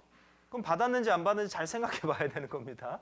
확실하게 받아야지만 받은 걸 주는. 거저 받았으니 거저 주라 그랬잖아요. 그럼 주라 그랬는데 없어요. 없으면 못 줄 거 아니에요. 그래서 베드로전서 1장 8절로 9절에 보면 너희가 예수를 보지 못하였으나 사랑하는도다. 이제도 보지 못하나 믿고 말할 수 없는 영광스러운 즐거움으로 즐거워하니 이는 믿음의 결국 곧 영혼의 구원을 받음이라. 받은 사람이 예수님 못 받지만 즐거워하고 또 이게 같이 구원받은 형제자매들끼리 교제하는 것이 즐겁고, 또 그래서 그 복음을 전하는 것이 즐겁고 그런 거거든요. 받은 걸 주는 겁니다. 안 받은 건 못 주는 거죠? 뭐 이상한 얘기가 아닙니다. 아주 당연한 얘기를 하고 있는 겁니다. 받았으니 주라고 하시는 거예요. 그리고 없는 것을 주라고 말씀하시지 않아요. 사실은 고린도서 8장 12절에 보면 할 마음만 있으면 있는 대로 받으실 것이요 없는 것을 받지 아니하시죠. 중요한 건 마음이라는 거예요. 하나님 우리에게 없는 것을 달라 그러지 않습니다. 뭐 연보를 할 때도 마찬가지고 우리가 어떤 봉사를 할 때도 마찬가지고 우리에게 주신 것들이 있어요. 시간과 재능과 은사와 물질과 그런 것들을 기쁜 마음으로 하나님 위해서 드릴 수 있는 거죠. 있는 거기 때문에 있는 것을 주라 하시는 겁니다. 그 사도행전 3장 6절에 보면 그 이야기 아시죠? 그 베드로와 요한이 그 성전 미문에서 구걸하는 거지를 보고 얘기했습니다. 안진뱅이죠. 은과 금은 내게 없거니와 내게 있는 것으로 내게 주노니 곧 나사렛 예수의 그리스도 이름으로 걸으라. 내게 있는 거예요, 없는 거예요? 있는 거죠? 내게 있는 것으로 내게 주노니. 여러분 어떻습니까? 내게 있는 것이 무엇입니까? 지금 우리가 이 복음 전도에 관한 교훈을 얻고 있는데 거저 받았으니 거저 주라 하시는데 그럼 복음이 있어요, 없어요? 내게 있는 것, 나의 복음. 로마서 16장 25절에 보면 바울 사도는 나의 복음과 예수 그리스도를 전파함이라고 그랬습니다. 복음은 남의 복음이 아닙니다. 내가 누군가를 전도하려고 그러는데 내게 있는 것을 줘야 될 거 아닙니까? 나의 복음인지 아닌지 그걸 확인해야겠죠. 남의 복음을 줄 수는 없어요. 나의 복음을 줄 수 있는 거죠. 그래서 무슨 뜻이냐? 물론 예수님이 모든 사람을 구원하셨는데 모든 사람을 속죄하셨는데 정말 그 안에 내가 들어가는지 그 확신이 있는지 그 사실을 우리가 먼저는 확인해야 되는 겁니다. 그럴 때 나의 복음을 줄 수 있는 겁니다. 그리고 이제 그 뒤에 또 얻는 교훈이 있는데 마태복음 10장 9절 10절입니다. 마태복음 10장 9절 10절 같이 읽겠습니다. 너희 전대에 금이나 은이나 동이나 가지지 말고 여행을 위하여 주머니나 두벌 옷이나 신이나 지팡이를 가지지 말라. 이는 일꾼이 저 먹을 것 받는 것이 마땅함이니라. 여기서는 이제 우선 복음을 전할 때 순전한 동기와 그 다음에는 공급하시는 주님을 온전히 의지하라는 교훈이 있습니다. 그래서 요 이제 9절의 내용이 너희 전대는 이제 뭐예요? 돈주머니죠? 거기에 금이나 은이나 동이나 다른 이제 병행 구절에 보면 또 돈이나 이런 표현이 있는데 그것을 넣지 말라 이렇게 표현이 됐는데 그래서 이게 무슨 뜻이냐? 너희는 너희들의 전대 안에 금도 취하지 말고 은이나 동이나 돈도 취하지 말라. 이거는 앞절에 거저 받았으니 거저 주라랑 연결이 돼 있습니다. 사실은 이제 이런 겁니다. 복음을 전하는 것의 보답으로 불이하게 대가를 바라거나 받아서는 안 된다 이런 뜻이에요. 그래서 불순한 동기 있잖아요. 뭔가 어떤 이익이나 대가를 바라고 그런 불순한 동기로 복음을 전해서는 안 된다는 겁니다. 우리나라 속담에 마음이 잿밥에 가 있다 그러잖아요. 물론 이제 그게 좀 우리나라 속담이니까 말씀드린 겁니다. 어떤 뭐 제사를 지내는 일이 있는데 거기 마음은 없고 제밥이 뭐예요? 제사 다 지내고 나면은 이제 나오는 밥에 거기에 가 있는 거예요. 이제 복음을 전해서 내가 무슨 이익이 생길까봐 뭐 친구를 사귄다든지 어떤 뭐 누가 나한테 선물을 준다든지 그런 것에 더 마음이 가 있으면 순전한 마음이 아니겠죠. 그래서 우선은 순전한 동기가 중요하고요. 그 다음에 주님을 또 온전히 의지하는 것이 중요한 겁니다. 그래서 왜냐하면 사실은 그 복음을 전하는 과정에 너무 세상적인 것 때문에 염려하지 말라는 겁니다.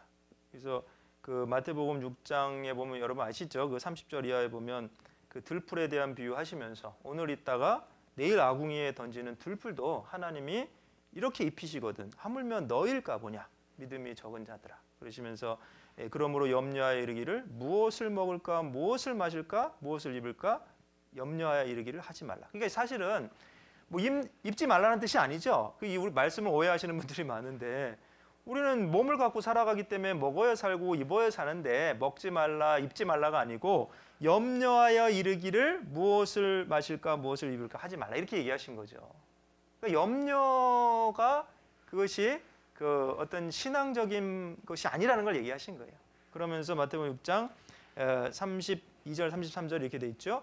이는 다 이방인들이 구하는 것이라 너희 천부께서 이 모든 것이 너에게 있어야 할 줄을 아시느냐. 33절이 뭡니까? 그 유명한 말씀. 너희는 먼저 그의 나라와 그의 의를 구하라. 그리하면 이 모든 것을 너에게 더하시리라. 그것이 바로 믿음이 적은 자들아 하고 왜 말씀하셨냐면 믿음으로 주님께서 필요한 것을 공급해 주신다는 것을 믿고 의지해야 된다는 겁니다. 그래서 이걸 이제 복음을 전하면서 이 두 가지 태도가 중요하다는 거예요. 순수한 동기, 그다음에 주님을 온전히 의지하는 마음 그겁니다. 그다음에 이제 어디 있습니까? 우리가 11절 이제 11절 보겠습니다. 11절부터 13절 같이 읽겠습니다.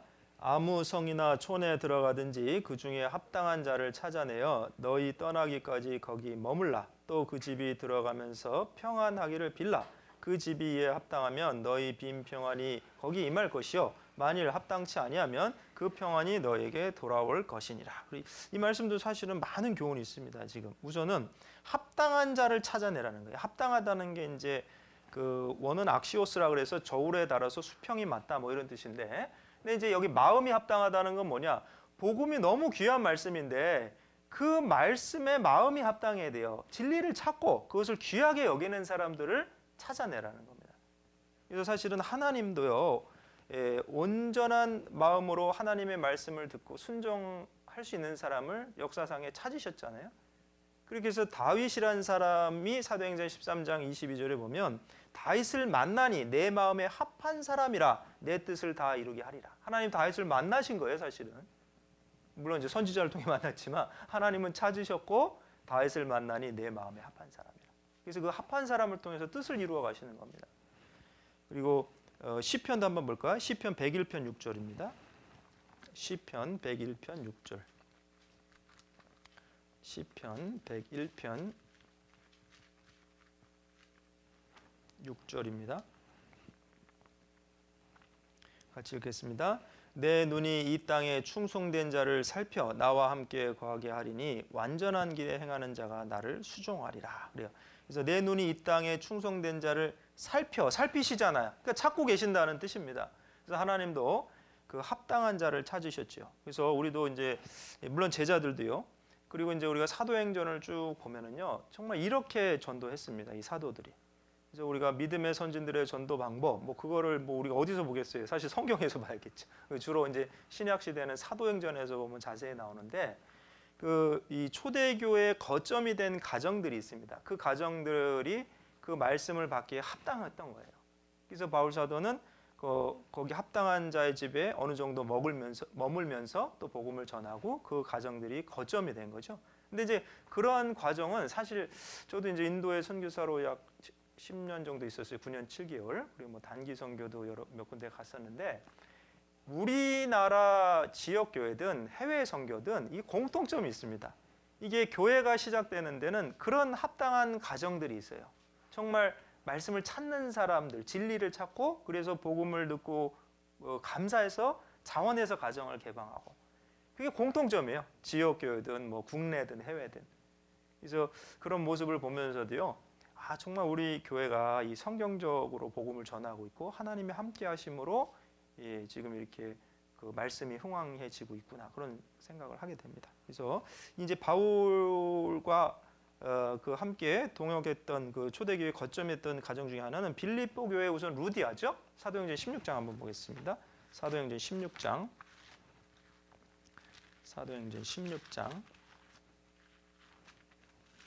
13절.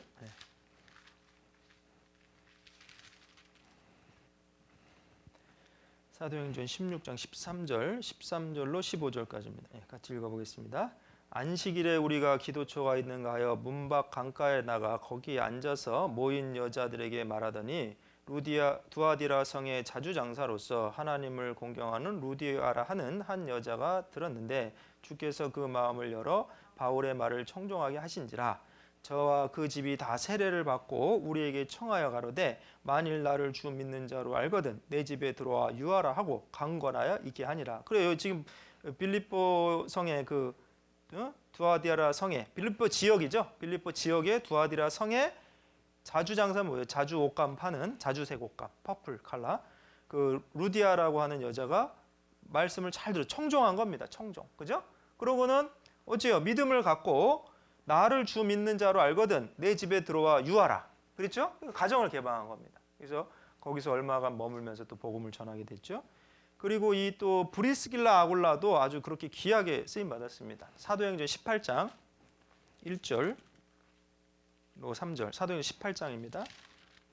1절로 3절. 같이 읽겠습니다. 이후에 바울이 아덴을 떠나 고린도에 이르러 아굴라라 하는 본도에서 난 유대인 하나를 만나니 클라우디오가 모든 유대인을 명하여 로마에서 떠나라 한 거로 그가 그 안에 브리스길라와 함께 이달라야로부터 새로 온지라. 바울이 그들에게 감해 업이 같음으로 함께 거하여 일을 하니 그 업은 장막을 만드는 것이더라. 그래, 여기 보니까 이 사실 핍박이 있어서 그 본도에서 유대인인데 이쪽으로 이제 그 고린도 쪽으로 이주해 온 거죠. 그때 이제 바울이 참 이 2절 끝에 보면 바울이 그들에게 감해 간 거예요. 그러니까 뭐야, 바울 사도도요 이거 잘 관찰한 겁니다. 이 복음을 전하는데 누가 진짜 좀 더 하나님을 찾는 마음이 있느냐, 진리를 사모하는 마음이 있느냐 잘 관찰했겠죠. 그러고 업이 같음으로 함께 거하여 일을 한 겁니다. 함께 거했다 그랬잖아요. 그래서 아까 우리가 그 마태복음 10장에 그 읽은 말씀에 그 내용이 있는 거잖아요, 그죠? 그래서 그 뭐예요? 합당한 자를 찾아내어 너희 떠나기까지 거기 머물라, 그렇죠? 그래서 바울 사도도 이렇게 한 겁니다. 그랬더니 이제 나중에 어떻게 됐어요? 이 브리스길라 아굴라 부부가요, 교회 초대교회 사역이 아주 귀하게 사용됐습니다. 사실은 바울의 어떤 그 명을 받아서, 명이라는 게 이제 복음 전할 필요가 있으면 에베소에 가기도 하고 다시 고린도에 돌아오기도 하고 어떤 소식을 전해주기도 하고, 너무 사실은 전도자도 아니잖아요. 이렇게 사도로 세움을 받은 건 아니지만 이 아굴라, 그다음에 아굴라가 남편이죠. 브리스길라 가정이 너무 귀하게 쓰임 받은 거예요. 그래서 이 아볼로가 사실 구원받는데 또 결정적인 영향을 주죠. 그 이제 사도행 18장에 거기 우리가 읽은 내용이 나오는데 한번 봅시다. 사도행전 18장 24절. 사도행전 18장 24절로 28절 같이 읽어보겠습니다. 알렉산드리아에서 난 아볼로라 하는 유대인이 에베소에 이르니 이 사람은 학문이 많고 성경에 능한 자라. 그가 일찍 주의 도를 배워 열심으로 예수에 관한 것을 자세히 말하며 가르치나 요한의 세례만 알 따름이라. 그가 회당에서 담대히 말하기를 시작하거늘 브리스길라와 아글라가 듣고 데려다가 하나님의 도를 더 자세히 풀어 이르더라.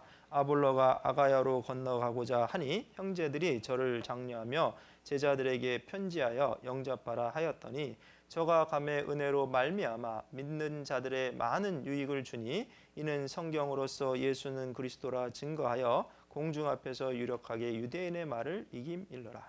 이 아볼로, 바울과 아볼로, 여러분 아볼로가요 사실은 초대교회 당시에 굉장히 유능한 그 설교자 또 프리처, 복음 전도자였습니다. 근데 그 아볼로가 결정적으로 그 예수 그리스도에 대한 진리를 깨닫는 누가 도와줬냐? 지금 브리스길라 아굴라라니까요. 에베소에 이르렀죠. 아까 이제 고린도에서 만났습니다. 근데 에베소까지 또 간 거예요. 바울의 그 사역과 함께 동역한 겁니다, 지금. 그래서 거기서 누굴 만났냐? 아볼로를 만났는데 이 25절에 보니까 그가 일찍 주의 도를 배워 열심으로 예수에 관한 것을 자세히 말하여 가르치나 요한의 세례만 알 따름이다. 여러분 보십시오. 오늘날 얘기하면 열심 있는 기독교인입니다. 어릴 때부터 교회 다니고 쉽게 얘기하면. 근데 뭐만 몰라요? 아무튼 제 간증이 생각나려고 그래서 제가 그랬는데 교회 다닌 지 13년 만에 이제 구원을 받았는데요. 다 아는데 영원한 속죄 완전한 구원만 모르는 거예요. 예수님이 하신 그 완전한 구원 영원한 속죄. 그 지금 아볼로가 비슷한 겁니다. 지금 요한의 예수를 전했어요. 근데 요한의 세례만 알 뿐이라. 그래서 이 26절에 보니까 그가 회당에서 담대히 말하기 시작하거늘 그래서 또 얼마나 담대히 말해요. 예? 이게 자기는 나름대로 전도자예요 지금. 그죠? 나름대로. 근데 브루스길라와 아굴라가 듣고 데려다가 하나님의 도를 자세히 풀어 가르친 겁니다. 그러니까 브루스길라 아굴라가 살펴봤더니 야 말을 잘하긴 하는데 뭔가 핵심이 빠졌네. 안고 없는 찐빵 같은 거죠. 예?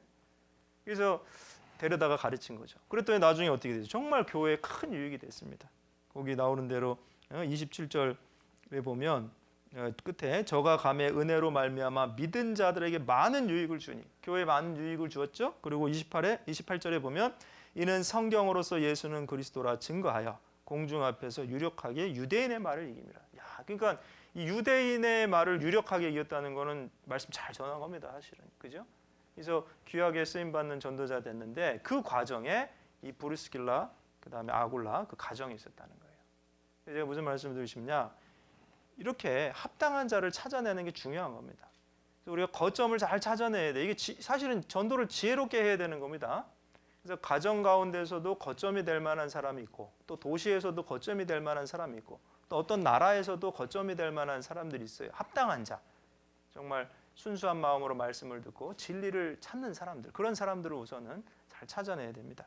사실 이 코로나 시대의 그 전도 사실 제가 이 강의 설교를 쭉 하면서 이 세부 주제가 다 연결돼 있어요. 코로나 시대의 전도 방법 중에 하나도 우리가 잘 관찰하는 게 중요합니다. 오히려 이 상황이 어려워졌기 때문에 하나님을 찾는 마음이 더 올라오는 사람들이 있어요, 사실은. 근데 그 기회를 놓칠 수 있다는 거예요. 관찰을 잘 안 해서. 그래서 이런 시대일수록 더 잘 관찰하고 합당한 자를 찾아내려고 하는 노력이 필요한 겁니다. 마태복음 다시 돌아가 보겠습니다. 마태복음 10장.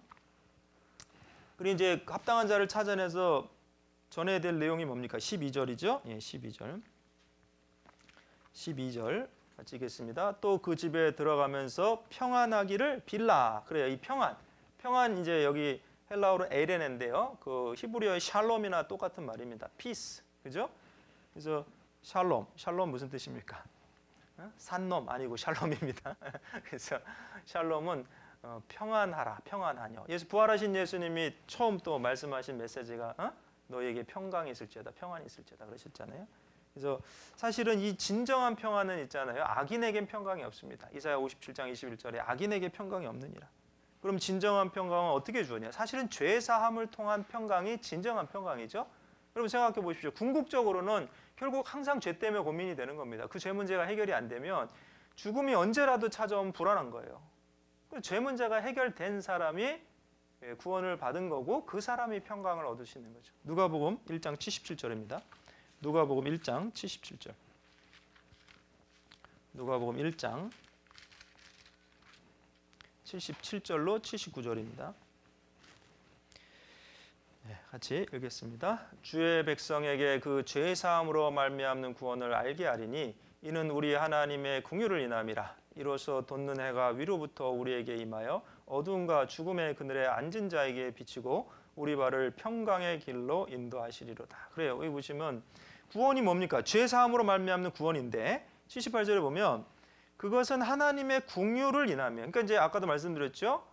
구원하시는 일의 기초가 하나님의 긍휼입니다. 불쌍히 여기셨기 때문에 내가 너희 죄를 동이 서에서 먼 것과 같이, 그래서 아비가 자식을 불쌍히 여긴 같이. 왜? 너희에게 체질이 진토임을 안다고. 여러분, 왜 완전한 구원, 영원한 속죄를 해주셨냐? 그렇게 해야지만 구원이 되는 거예요. 우리 체질을 아시기 때문에. 악에 익숙한 인간이고 사실은 무엇을 한다고 해서 죄 사함이 되지 않잖아요. 죄값을 갚는 일은 죄 없는 하나님이 육체를 입고 직접 오셔서 그 죄값을 다 처리해 주시는 수밖에 없는 겁니다. 그래서 완전한 구원, 영원한 속죄를 왜 해주셨냐? 불쌍히 여기셨기 때문에. 그래서 그 하나님의 긍휼을 인함인데 이로써 돋는 해가 예수님을 상징하는 거죠. 은혜는 위에서부터 오는 겁니다. 태양이 위에서부터 비추듯이. 그래서 79절에 어둠과 죽음의 그늘에 앉은 자에게 비추시고, 그게 누굽니까? 바로 죄인이고 우리들 자신이죠. 그 전에 구원받기 전에 진정한 평강이 무엇인지 모르고 살았습니다. 근데 언제 어디로 인도하셨어요? 이제 79절 중간 이하에 보니까 우리 발을 평강의 길로 인도하시리라. 그죠? 그래요. 결국 이 평강은 무엇과 연결되는 겁니까? 죄사함으로 말미암는 구원. 그것이 진정한 평강과 연관이 되는 거예요. 그래서 제자들이 전했던 메시지도 그렇고 우리가 전해야 될 메시지도 그렇고 평안의 복음, 그 은혜의 복음, 평안의 복음을 전해야 되는 겁니다. 그래서 사실은 그래서 예수님이요 십자가의 피로 화평을 이루셨잖아요. 골로새서 1장 20절에 있는 대로. 그리고 우리는 어떻게 이제 그 화평을 누립니까? 로마서 5장 1절에 보면 믿음으로 의롭다 하심을 얻었은즉 예수 그리스도로 말미암아 하나님으로 더불어 화평을 누리자. 믿음으로 의롭다 하심을 받은 자가 또 화평을 누리면서 살아갈 수 있는 겁니다. 그래서 그 다음에 이제 13절 봐야죠. 마태복음 10장 13절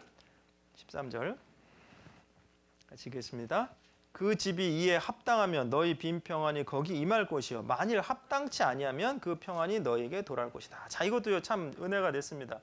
우리가 이제 전도를 할 때 두려움 중에 하나가 뭐냐면 전도했는데 안 받아들이면 어떡하지? 그 생각을 먼저 하는 거예요. 근데 제가 이 말씀 보고 위로가 됐어요. 이건 뭡니까? 제가 그냥 쉽게 얘기하면요. 평안을 빌었어요. 근데 그 집이 받지 않는 거예요. 합당치 않아요. 받아들이면 그 평안이 거기 임하는데 안 받아들이면 어떻게 해요? 합당치 아니하면 그 평안이 너에게 돌아온다. 그러니까 우리 그 법칙 있죠. 그 연력학 제일 법칙이 뭡니까? 에너지 불변의 법칙. 에너지는 다 소모하지 않는 거죠. 제가 이 말씀 보면서 평안은 다 소멸하지 않는다. 뭐냐? 평안을 빌었는데 안 받아들였다. 근데 그것이 평안을 빈 사람에게 돌아온다니까요. 그래서 그럼 어때요? 더 많은 평안을 빌어주는 게 좋겠죠? 받아들이든지 안 받아들이든지. 받아들이면 그 평안이 그 집에 임할 것이요 안 받아들이면 평안을 빈 사람에게 임하니까. 그래서 시편에도요 그런 표현이 있는데 35편, 시편 35편 13절입니다. 뭘까요? 시편 35편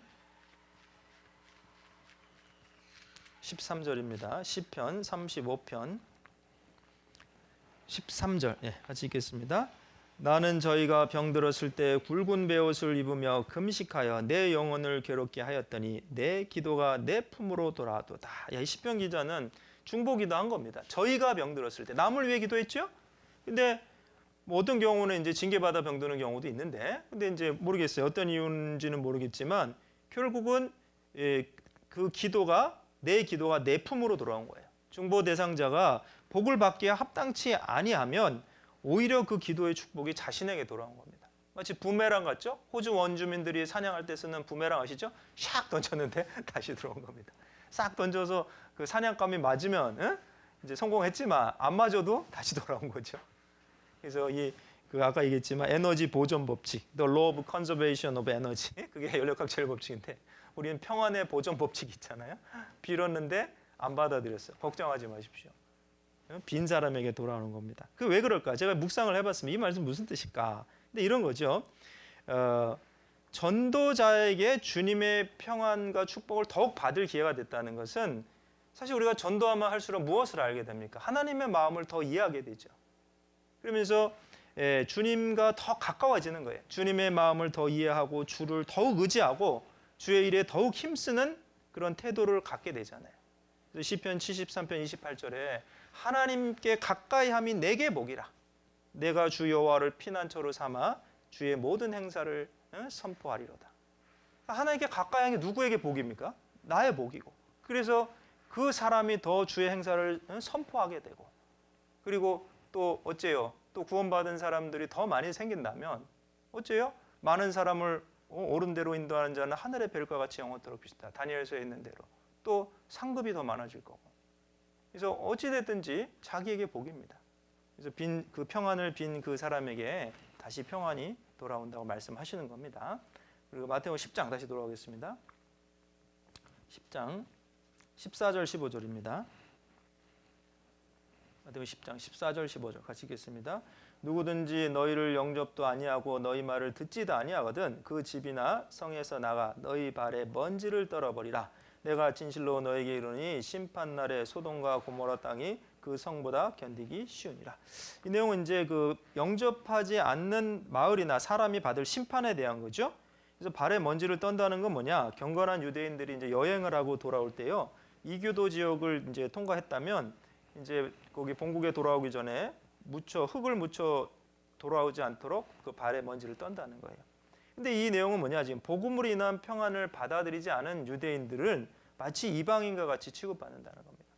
그래서 이런 거죠. 우리는 사실은 그 전할 말씀을 전했다. 너희들이 받을 심판과 우리는 관계가 없다. 왜? 받아들이지 않았기 때문에.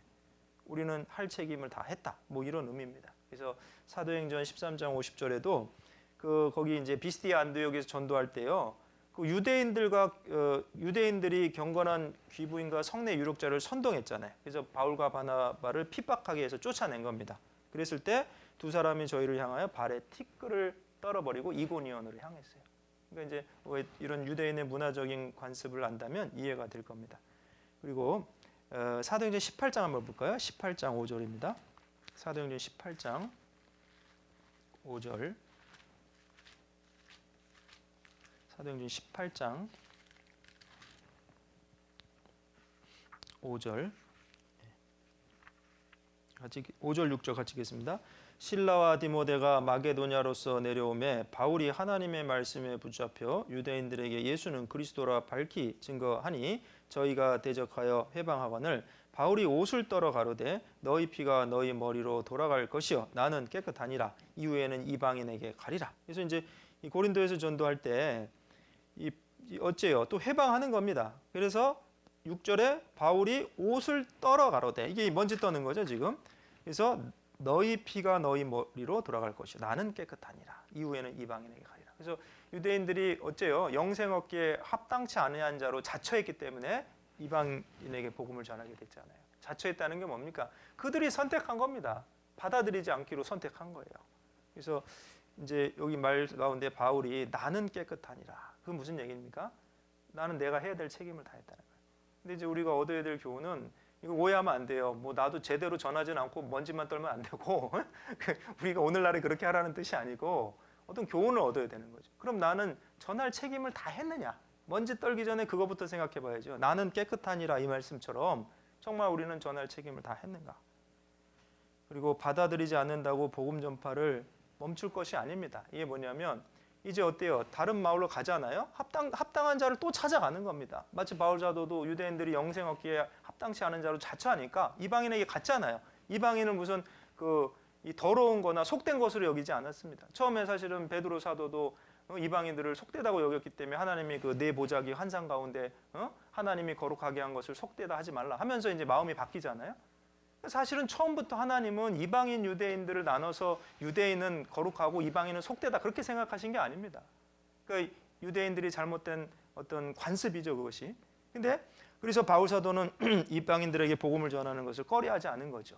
그래서 제가 이런 그 교회사의 복음 전하는 역사를 보면서 무엇을 생각하게 됐냐면 이거 마치 물이 흐르는 것 같은 겁니다. 여러분 시냇물이 내려오는데 내려오다 돌을 만났다고 멈췄습니까?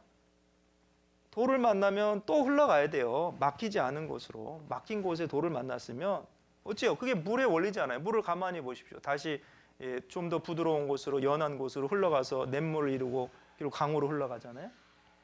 마찬가지입니다. 우리가 복음을 전하는 과정에 좀 더 딱딱한 사람도 있고 좀 더 부드러운 사람들도 있을 텐데 강팍한 사람 만났다고 거기서 포기하는 게 아니죠. 또 하나님이 열어주시는 대로. 그래서 그런 교훈도 우리가 이제 얻을 수 있는 겁니다. 그리고 이제 복음의 기회를 많이 받은 사람일수록 심판이 더 크다는 걸 알아야 됩니다. 그래서 지금 방금 읽은 말씀에 그 마태복음 10장 그 15절에 내가 진실로 너에게 이르노니 심판날에 소돔과 고모라 땅이 그 성보다 견디기 쉬우니라. 그러니까 여기 뭐 심판날에 견디기 쉬운 데도 있고 견디기 어려운 데도 있고 이런 거잖아요. 그러니까 심판도 경중이 있는 거예요. 상급도 경중이 있는 것처럼 지옥의 심판도 경중이 있는데 이 말씀을 통해서 알 수 있는 것은 복음의 기회를 많이 받을수록 배척한 사람은 심판이 더 크다는 거예요. 그래서 그 앞이 아니 뒤죠. 마태복음 11장 한번 볼까요? 11장 한 장 넘겨보시면 마태복음 11장 20절로 22절에 이런 내용이 있죠. 마태복음 11장 20절로 22절입니다. 마치겠습니다. 예수께서 권능을 가장 많이 베푸신 고울들이 회개치 아니하므로 그때 책망하시되 화가 있을진저 고라시나 화가 있을진저 벳사다야 너희에게 행한 모든 권능을 도로와 시돈에서 행하였다면 저희가 벌써 베옷을 입고 제에 앉아 회개하였으리라. 내가 너희에게 이르노니 심판날에 도로와 시돈이 너희보다 견디기 쉬우니라. 그래요. 이게 뭐냐면 이제 예수님이 그 갈릴리 호수 주변에 그 가버나움을 중심으로 해서 사역을 하셨죠. 초기에. 그러니까 많은 말씀을 전하시고 많은 이적을 베푸셨어요. 근데 그들이 오히려 회개하지 않는 거예요. 그래서 권능을 가장 많이 베푸신 고울들이 회개치 아니므로 뭐라고 말씀하셨어요? 화 있을진저 벳사다야. 너희에게 행한 모든 권능을 두로와 시돈에 행했다면 저희가 벌써 베옷을 입고 제에 앉아 회개했으라. 두로와 시돈이 이방 사람들인데 근데 그들은 오히려 회개했을 거랍니다. 회개했을 거라는 거죠. 이렇게 말씀을 전했다면. 그래서 심판날에 두로와 시돈이 너희보다 견디기 쉽다. 그래서 아무튼 지금 읽은 이 마태복음 10장 14절 15절은요. 그 뭡니까? 그 합당하지 않은 사람들, 그 복음을 거절한 사람들이 받을 심판에 대한 내용이고요. 그 다음에 이제 16절부터 이제 우리가 이제 두 번째 파트가 시작이 되는데 39절까지가 사도들의 전도 사역에 있을 핍박과 고난을 예고하신 겁니다. 그래서 우선은 우리가 이것을 생각할 때 우선은 이걸 아셔야 돼요. 예수님이 사실은 먼저 핍박받았어요. 내가 세상에 속하지 않은 같이 너희도 세상에 속하지 않았다. 너희가 세상에 속하였다면 세상이 너희를 사랑하였을 거다. 근데 세상에 속하지 않은 영고로 세상이 너희를 미워하리. 그러니까 사실은 그것을 이상하게 여기면 안 됩니다. 그래서 이제 쭉 읽어보시다 보면 그 종이 그 뭡니까 상전보다 높지 못하고 제자가 선생보다 그 높지 않다는 말씀 있잖아 24절에. 근데 그 내용이 뭐냐? 스승이 핍박받은 세상에서 제자가 핍박 안 받으려고 그러면 말이 안 된다는 거죠. 이치도 맞지 않는다는 겁니다. 그래서 예수님이 핍박받은 세상이잖아요. 근데 이 복음을 예수님의 복음을 전하는데 핍박이 없을 거라고 생각하는 것은 그거는 이치에도 맞지 않는다는 겁니다. 그래서 우선은 근데 이제 또 중요한 건 뭐냐면 핍박이 있지만 사실은 감당할 시험을 허락하시고 또 그 가운데서도 주님이 함께 하시기 때문에 또 은혜가 있다는 겁니다. 그런 내용들을 이제 얘기하시는데요. 좀 봅시다. 16절 마태복음 10장 16절입니다. 같이 읽겠습니다. 보라 내가 너희를 보냄이 양을 이리 가운데 보낸가 같도다. 그러므로 너희는 뱀같이 지혜롭고 비둘기같이 숨겨라. 그래 이제 이 부분이 어떻게 보면 요 패시지에서 이제 중심적이라고 할 수 있습니다. 지금 제자들이 복음을 가지고 세상에 가는데 그 상황이 어때요? 양을 이리 가운데 보낸 것 같은 거예요. 그럼 양과 이리를 생각해 보십시오. 이리는 양을 잡아먹으려고 그러잖아요. 그래서 그 마태복음 7장 15절에도 거짓 선지자들을 어떻게 표현하고 있습니까? 거짓 선지자를 삼가라. 양의 옷을 입고 나오나 속에는 노력하는 일이라 그러죠. 노력한다는 게 뭐 레비뉴스니까 이게 잡아먹으려 하는 거거든요. 그러니까 이제 뭘 아셔야 되냐면 양이 있으면 이리가 있는 거예요. 그리고 복음의 역사 가운데 항상 복음을 대적하는 무리가 있었습니다. 예수님 공생의 당시에도 그랬고 예수님이 십자가를 지는 그 지구 구속을 완성하는 가운데서도 그 방해하는 세력들이 있었고 항상 그 하나님의 역사 가운데 방해 세력이 있고 그래서 예수님 자신도 이 뭡니까 사나운 짐승들에게 둘러싸였잖아요. 시편 잠깐 한번 볼까요? 시편 22편 12절 시편 22편 12절 13절 같이 읽겠습니다. 많은 황소가 나를 에워쌌으며 밧산의 힘센 소들이 나를 둘렀으며 내게 그 입을 벌림이 찢고 부르짖는 사자 같으니이다. 그다음에 16절도 보겠습니다. 16절로 18절 같이 읽겠습니다. 개들이 나를 에워쌌으며 악한 무리가 나를 둘러 내 수족을 찔렀나이다. 내가 내 모든 뼈를 셀 수 있나이다. 저희가 나를 주목하여 보고 내 겉옷을 나누며 속옷을 제비 뽑나이다. 우리 잘 아는 대로 이 시편 22편이 그 순환 받는 메시아에 대한 예언이죠. 그 22편 1절이 뭔지 아시죠? 엘리 엘리 라마 사박다니, 그겁니다. 나의 하나님 어찌하여 나를 버리셨나이까. 너무나 놀라운 거, 이것이 사실은 다윗에 의해 기록된 시편인데 예수님 십자가 사건 1000년 전이죠. 1000년 전. 근데 그 1000년 전에 이렇게 그리스도의 순환에 대해서도 자세히 예언돼 있고, 근데 이제 우리가 받으려고 하는 교훈은 뭐냐? 예수님 자신도 사나운 짐승들에게 둘러싸인 거. 이 사나운 짐승들이 뭡니까? 이 개가 단순히 개요? 개가 망치 들고 사람 못 박습니까? 아니죠. 내 수족을 찔렀는데 개들이 아니죠. 그거는 하나님을 대적하는 세력입니다. 사람들입니다. 그래서 마찬가지입니다.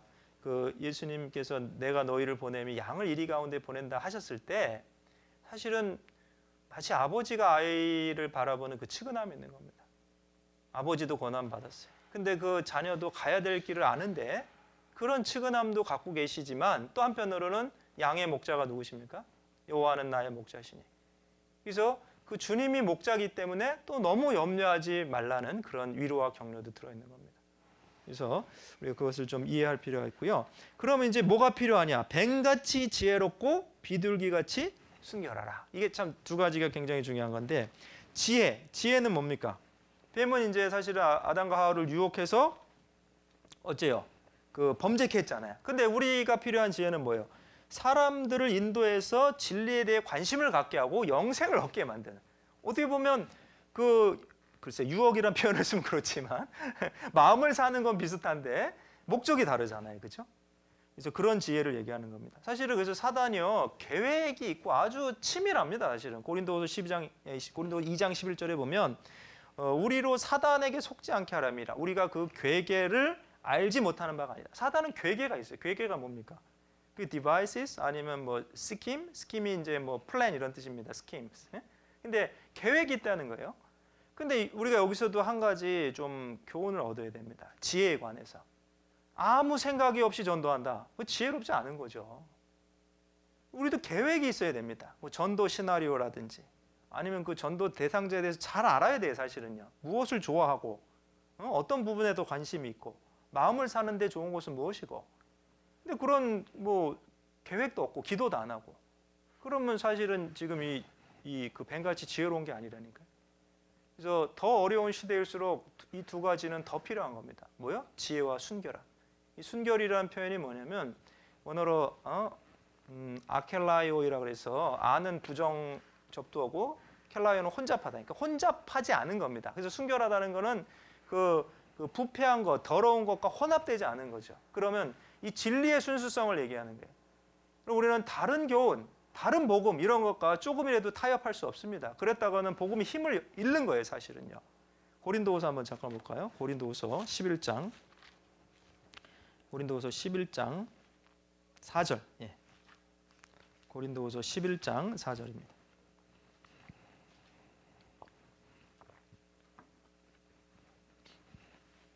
고린도후서 11장 4절. 예, 같이 읽겠습니다.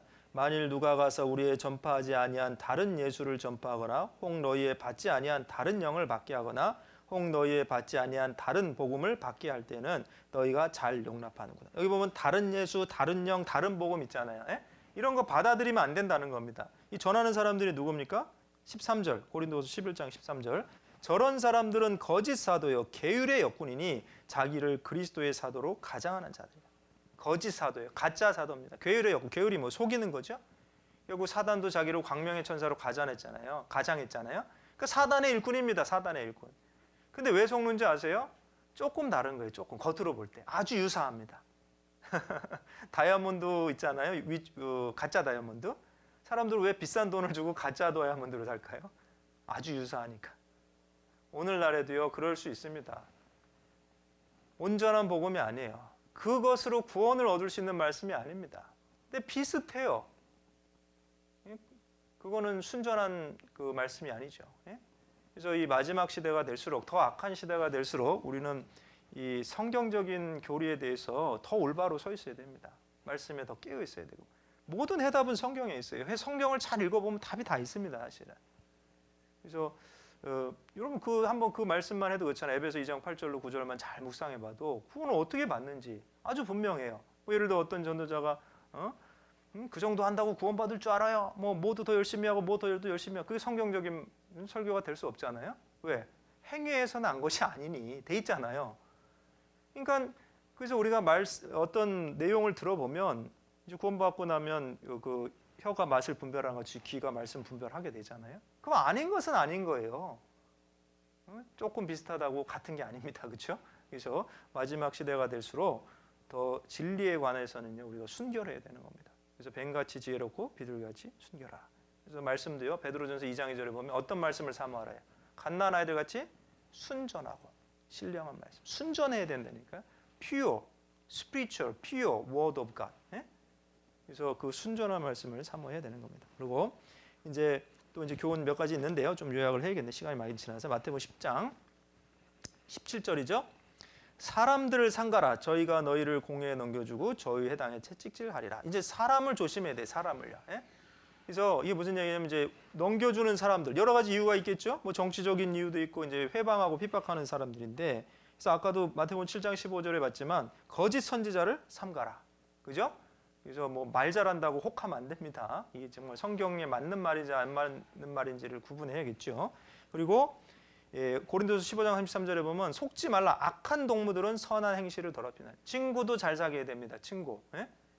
그래서 아무튼 정말 이게 그래. 친구 따라 강남방 간다는 말도 있지만 친구 따라 신앙이 망치는 경우도 있어요. 그 친구가 신앙적으로 올바르지 않으면 또 구원받지 않은 친구들도 그렇고, 그렇죠? 그래서 사람을 잘 삼가해야 됩니다.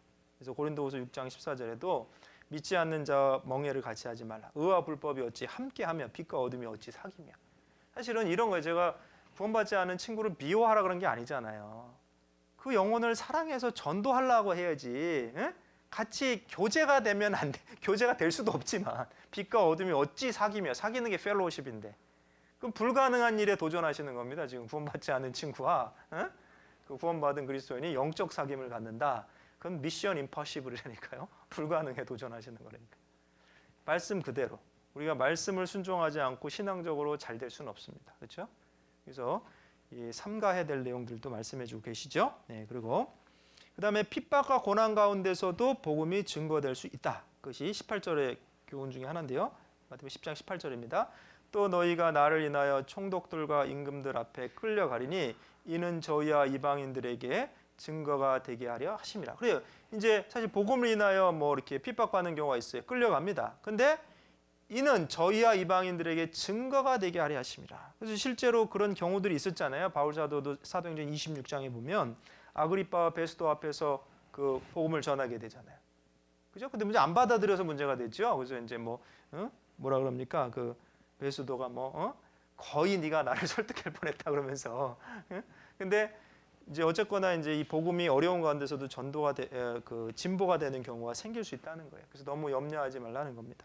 그래서 빌립보서 1장 12절에 보면 형제들아 나의 당한 일이 오히려 복음의 진보가 된 줄 너희가 알기로 한다. 그때 이제 그게 이제 감옥에 갇히셨을 때잖아요. 옥중서신인데요. 그게 무슨 얘기냐? 그 시위대 그 병사들이 지키게 된 거예요. 왕의 그 중요한 죄수를 그 관리하는 그 병사들. 그러면서 누구한테까지 전도가 됐냐? 가이사 집사람, 황제의 측근에게까지 전도가 됩니다. 그래서 빌립보 4장 22절에 보면 모든 성도들이 너에게 문안하되 특별히 가이사 집사람 몇이다. 그게 무슨 얘기예요? 가이사, 케사르, 황제 측근 중에 몇 사람이 또 복음을 듣게 된 거죠. 교회의 일원이 된 겁니다. 결국은 복음의 진보가 된 거죠. 그 감옥에서, 고난 가운데서.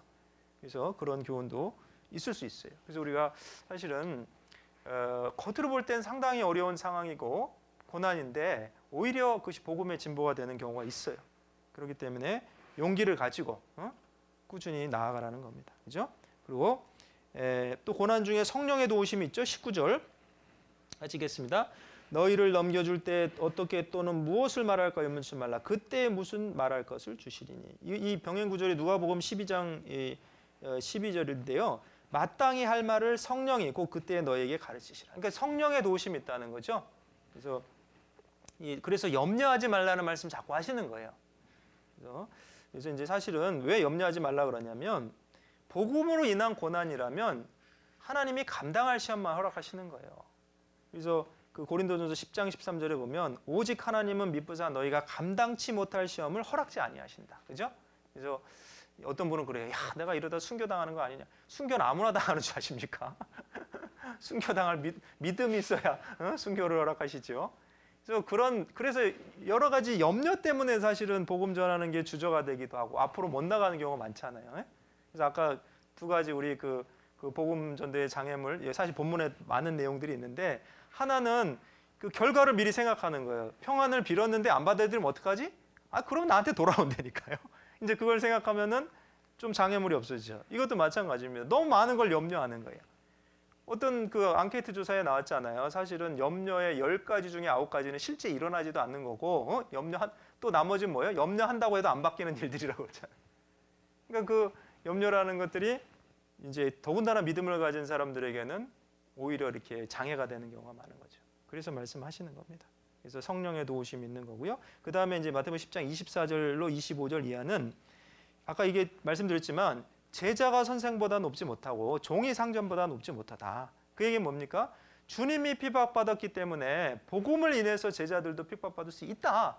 그것은 우리가 생각하고 마음에 각오하고 있어야 된다. 그런 얘기를 하시는 겁니다. 한번 봅시다. 24절 마태복음 10장 24, 25 같이 읽겠습니다. 제자가 그 선생보다 또는 종이 그 상전보다 높지 못하나니 제자가 그 선생 같고 종이 그 상전 같으면 조카도다. 집주인을 바알세불이라 하였거든 하물며 그 집사람들이. 이게 무슨 얘기입니까? 집주인을 바알세불. 집주인이 이제 예수님 얘기하는 거예요. 우리가 집사람들이라고 하면 제자들이. 바알세불은 이제 귀신의 왕이잖아요. 그러면 그 예수님을 그렇게 모독하고 비난했는데 그럼 집사람들인 제자들은 그럼 모독 안 받겠느냐 이런 뜻이죠. 그래서 이 논리나 이치적으로도 복음으로 인한 어떤 그 고난은 필연적이다 이런 얘기를 하는 겁니다. 그래서 주님의 제자의 필연적인 고난이 있는데 주님이 핍박받은 세상에서 주님의 종인 우리에게 복음을 전하는데 핍박이 없다면 오히려 이상한 거죠. 그렇죠? 그래서 사실은 그 디모데후서 3장 12절에도 무릇 그리스도 예수 안에서 경건하게 살고자 하는 자는 핍박이 있대요, 없대요? 있다고 하시잖아요. 그러나 그 핍박이나 고난을 통해서 복음이 더 전해집니다. 여러분, 기독교 역사가 무엇입니까? 기독교의 역사는 고난의 역사인데 고난을 통해 진보된 역사예요. 그래서 마찬가지입니다. 우리가 어떤 시대를 만나든지 복음을 전하는 데는 고난이 있어요.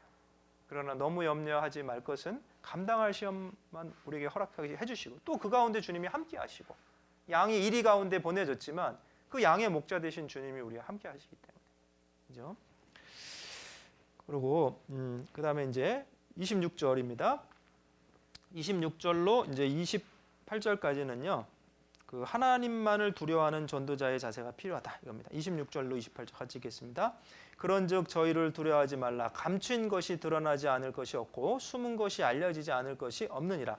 내가 너희에게 어두운 데서 이르는 것을 광명한 데서 말하며 너희가 귓속으로 듣는 것을 주위에서 전파하라. 몸은 죽여도 영혼은 능히 죽이지 못하는 자들을 두려워하지 말고 오직 몸과 영혼을 능히 지옥에 멸하시는 자를 두려워하라. 그래요. 여기 보시면 사실은 그 성도가 박해를 두려워하지 말아야 될 이유가 아주 구체적으로 써 있는 겁니다. 첫 번째는 뭐예요? 26절에 있는 것처럼 모든 것이 밝히 드러나고 참된 판단과 심판, 보응이 하나님께로부터 주어질 날이 있기 때문에 지금은요 마치 그 공의가 굽어지고 진리가 굴복당하는 것처럼 보이지만 결국은 종국에는 만왕의 왕이신 주님이 승리하시고 그 공의가 드러나게 되잖아요. 하나님의 의가 올바로 드러나게 되는 겁니다. 그래서 이제 그래서 첫 번째가 그거고 두 번째 뭡니까? 박해의 절정 가운데서도 영혼의 생명은 이루어지지 않아요. 여러분 28절을 보면 몸은 죽여도 영혼은 능히 죽이지 못하는 자를 두려워하지 말라. 여러분 박해의 절정. 혹시 순교를 당한다 해도요. 어때요? 몸은 죽지만 영혼이 이루어지진 않죠. 그래서 글쎄요. 이제 한국말로 하자면 목숨과 생명이라고 표현해 볼까? 육신의 목숨, 영혼의 생명. 어떤 게 더 중요하겠습니까? 물론 영혼의 생명이 더 중요하죠. 목숨은 이루어질지언정 영혼의 생명은 이루어지지 않는 겁니다. 그래서 이 말씀을 통해서도 우리가 두려워해야 할 자를 두려워해야 된다는 걸 알게 되잖아요. 어떤 자를 두려워해야 됩니까? 마찬가지죠. 공경해야 될 자를 공경하고 복종해야 될 자를 복종하고 왕과 신하의 관계라면 신하는 왕에게 마땅히 복종해야 되는 겁니다. 그렇죠? 그럼 이제 두려워한다는 것도 그래요. 마땅히 두려워할 자를 두려워해야 되는 거죠. 그럼 사람이 마땅히 두려워할 자가 아니죠. 그래서 잠언에도 보면 이 29장 25절에 보면 사람을 두려워하면 올무에 걸리게 되거니와 여호와를 의지하는 자는 안전하리라. 그래서 마땅히 두려워해야 할 분은 몸과 영혼의 생명을 다 주장할 수 있는 분이 그분이 마땅히 두려워할 자입니다. 그래서 성도가 박해를 두려워하지 말아야 될 이유가 뭐냐? 첫 번째, 모든 것이 밝히 드러나고 온전한 판단과 심판과 보상이 주어지기 때문에. 그리고 두 번째는 박해의 절정 가운데서도 영혼의 생명이 이루어지지 않기 때문에. 세 번째는 이제 29절부터 참새 얘기가 관계가 있죠.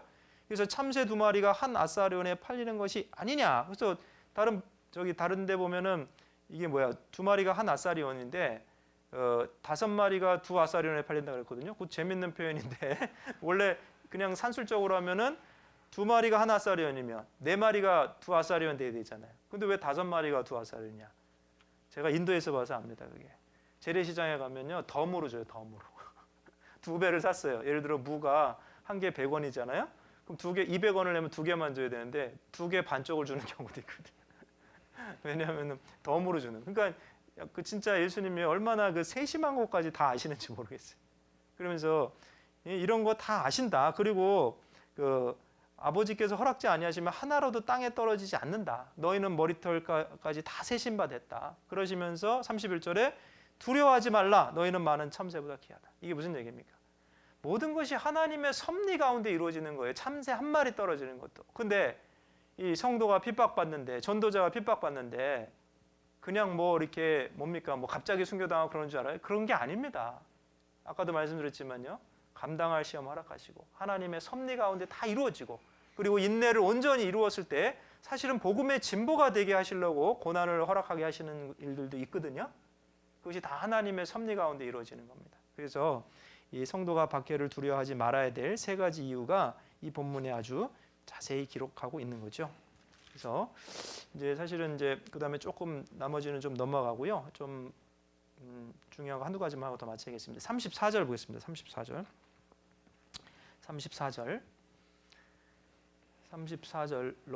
39절까지 같이 읽겠습니다. 내가 세상에 화평을 주러 온 줄로 생각하지 말라. 화평이 아니여 검을 주러 왔노라. 내가 온 곳은 사람이 그 아비야 딸이 어미야 며느리가 시어머니야 불화하게 하려 함이니 사람의 원수가 자기 집안 식구니라. 아비나 어미를 나보다 더 사랑하는 자는 내게 합당치 아니하고 아들이나 딸을 나보다 더 사랑하는 자도 내게 합당치 아니하고 또 자기 십자가를 지고 나를 좇지 않는 자도 내게 합당치 아니하니라. 자기 목숨을 얻는 자는 잃을 것이요 나를 위하여 자기 목숨을 잃는 자는 얻으리라. 그래서 이제 이 내용은요. 사실은 제가 볼 때 이 마태복음 10장은요. 키워드 중에 하나가 합당하다예요. 합당하다. 그래서 합당하다는 악시오스라고 그랬죠. 저울에 달려서 균형이 맞다. 그러면 여기 이 내용도 지금 방금 읽은 패시지도요. 핵심적인 건 뭐냐? 제자의 삶에 합당한 자세입니다. 그럼 제자가 누구의 제자냐? 예수님의 제자. 예수님 누구냐? 만왕의 왕. 그다음에 만유의 주예요. 그 합당하다는 게 뭐냐? 주님을 따른다는 것은 이 세상의 왕이나 어떤 대통령을 따르는 그것도 비교할 수 없는 겁니다. 창조주 하나님이고 구속주 하나님을 따르는 제자의 삶은. 그럼 이쪽 저울에는 창조주 하나님이 있고 구속주 하나님인데 이쪽 저울에는요. 가벼운 마음으로 따라가는 게 되겠냐 이거예요. 그래서 결국 이 본문은요. 제자의 합당한 삶, 자기 십자가를 지는 삶 그 부분인데 이제 그거 전에 이 화평과 검에 대해서 좀 생각해 보십시다. 34절. 이게 오해가 되기 때문에 제가 좀 설명을 해야 되는데 이거 여러분 잘 아셔야 됩니다. 왜냐하면 이게 질문하는 사람 많아. 세상 친구들도. 그리고 엉뚱한 철학자들도 이 말씀에 걸려갖고 안 믿는 사람 많은데 잘 들어보셔야 돼요. 사실은 어째요? 예수님은 평강의 왕이시죠. 이사야 9장 6절에도 평강의 왕이라 그랬고 그다음에 스가랴 9장 9절 10절에 보면 그게 이제 메시아에 대한 예언인데 그 겸손하여 나귀를 타신다 그랬죠? 그리고 10절에 보면 그가 이방 사람에게 화평을 전할 것이라 그랬어요. 그럼 이게 지금 모순이 되는 말씀이냐? 아니에요. 잘 들어보세요. 근데 여기 본문의 화평은 뭐냐? 사람들이 기대하는 정치적이고 육신적인 평화, 외적 평화를 얘기하는 겁니다. 그래서 그걸 주로 오신 게 아니라는 거예요. 단순한 어떤 뭐 독립전쟁에서 식민지 지배 안 받는 평화, 그런 평화를 주로 오신 게 아니라는 거죠. 그리고 화평이 아니고 검을 주러 왔다. 그러면서 하신 말씀이 35절에 내가 온 곳은 사람이 그 아비야, 딸이 어미야, 며느리가 시어머니야 불화하게 하려면, 이 불화하게 한다는 게 뭐냐? 이거는 결국 이겁니다. 진리가 전해짐으로 나타나게 되는 결과에 대해서 불화한다는 게 일부러 불화를 만든다는 게 아니고요. 이 디카사이라 그래서 디카사이는 둘로 나누다. 둘로 나누다. 그러니까 이게 디비전이란 뜻이에요. 여러분 사실은 디비전은 결과입니다. 그럼 빛과 어둠이 있어요. 나누어지잖아요. 창세기 1장에도 그렇죠? 빛이 있으라 하면 어때요? 빛과 어둠이 나눠지고 그 다음에 육지와 바다가 나눠지고 그거는 피할 수 없는 결과입니다. 그래서 이 내용도 마찬가지인데 이게 왜 검이 되냐? 정말 내적인 평화, 죄사함을 받고 하나님과 평화가 이루어진 사람은요, 안타깝게도 가족이라 할지라도 구원받지 않은 사람, 하나님과 화평이 이루어지지 않은 사람과는 분리가 되는 거예요. 영적으로는요. 이해가 되세요? 그래서 이것은 필연적인 결과라는 거예요. 그럼 어떤 게 가장 바람직한 방법입니까? 이미 하나님과 화평을 얻은 사람이 거꾸로 그 화평 얻지 못한 사람 쪽으로 가야 되겠어요? 그게 아니죠. 하나님과 화평을 얻지 못한 사람에게 복음을 전해서 그 사람들이 하나님과 진정한 내적인 평화를 얻을 수 있도록 도와주고 그래서 영적으로 하나가 되는 것이 하나님 앞엔 바른 결과인 겁니다. 그래서 그 일을 위해서는 이 제자의 자세가 이 37절 이하의 그 자세가 필요하다는 거예요. 그래서 자기 집안 식구가 원수라는 것도 이제 이 구약성에 보면 나오잖아요. 그 상황이 그렇게 벌어진다는 거죠. 그래서 이 말씀을 오해해 갖고는요. 무슨 복음 조금 전하다가 안 받아들인다고 막 원수 취급하고 그러면 안 됩니다. 그러면 특히 가족들인데 그러면 되겠어요. 정말 사랑함으로 나는 사랑하나 저희는 대적하니 나는 기도할 뿐이라. 정말 그 영혼을 사랑하고 더 기도하고요. 그 영혼을 어떻게든지 하나님과 화평하게 만들려고 해야죠. 근데 이런 말씀들을 잘못 이용해 갖고 예수님 뭐 화평을 주러 온 게 아니고 불화하게 오셨나? 이런 뜻이 아니라는 거죠. 이해는 되셨죠? 그래서 그리고 이제 37절 이하에 보면 그 제자가 합당하다는 게 뭐냐 이런 거죠. 37절. 아비나 어미를 나보다 더 사랑하는 자는 내게 합당치 아니하고 또 아들이나 딸을 나보다 더 사랑하는 자도 내게 합당치 아니하고. 자, 이게 이겁니다. 자, 아까도 제가 합당하단 말 얘기해 드렸지만 하나님은 최우선의 사랑을 요구할 자격이 있는 분이에요. 그래서 여기 더 사랑하다는 표현이 이게 이제 이것을 우리가 이제 유념해야 되는데 누가복음에 보면 미워하다는 표현이 있죠. 그게 미세오라 그래서 그게 미워하다는 게 아니고 덜 사랑하다 이런 뜻이에요. 그럼 사실은요. 하나님과 비교돼서는 덜 사랑해야 될 대상이 있고 더 사랑해야 될 대상이 있죠. 물론 우리가 어째요? 가족들도 사랑하고 구원받지 않은 영혼도 사랑합니다. 그러니까 복음을 전하는 거죠. 대가를 바라지 않고. 근데 가장 사랑해야 될 분은 저울에 올려서 가장 사랑해야 될 가치가 있는 분은 하나님이신 거예요. 맞죠? 그래서 아비가 어미가 됐든 자식이 됐든 나보다 아니고 주님보다 더 사랑하는 것은 주님의 제자로 합당치 않다. 그 말씀하시는 거죠. 그래서 또 38절 이하에 자기 십자가를 지고 나를 좇지 않는 자도 내게 합당치 않다. 39절 자기 목숨을 얻는 자는 잃을 것이요 나를 위하여 자기 목숨을 잃는 자는 얻으리라. 그래서 사실 제자란 게 뭡니까? 선생님이 가신 길을 가는데 선생님도 우리를 구원하시기 위해서 십자가를 지셨는데 물론 우리 오해하지 마십시오. 우리가 뭐 주님이 지셨던 것 같은 똑같은 십자가를 지게 하시는 건 아닙니다. 그러나 각자 자기 십자가가 있죠. 복음을 전하기 위해서 자기 희생해야 될 것이 있고 육신의 껍데기를 벗어버려야 될 것이 있고 근데 그런 것이 싫다고 해서 마다하면 제자로서 합당하지 않다. 이런 말씀인 겁니다. 그래서 이제 마태복음 10장을 좀 이제 사실은 전도와 관련해서 조금 자세히 봤어요. 근데 제가 좀 시간이 아쉽습니다. 이제 좀 마칠 시간 됐는데 좀 정리를 해야 되겠을 것 같습니다. 근데 우선은 코로나 시대의 전도에 대해서 잠깐 좀 요약을 하면요. 이제 물론 이게 뭐 정답이라기보다는요.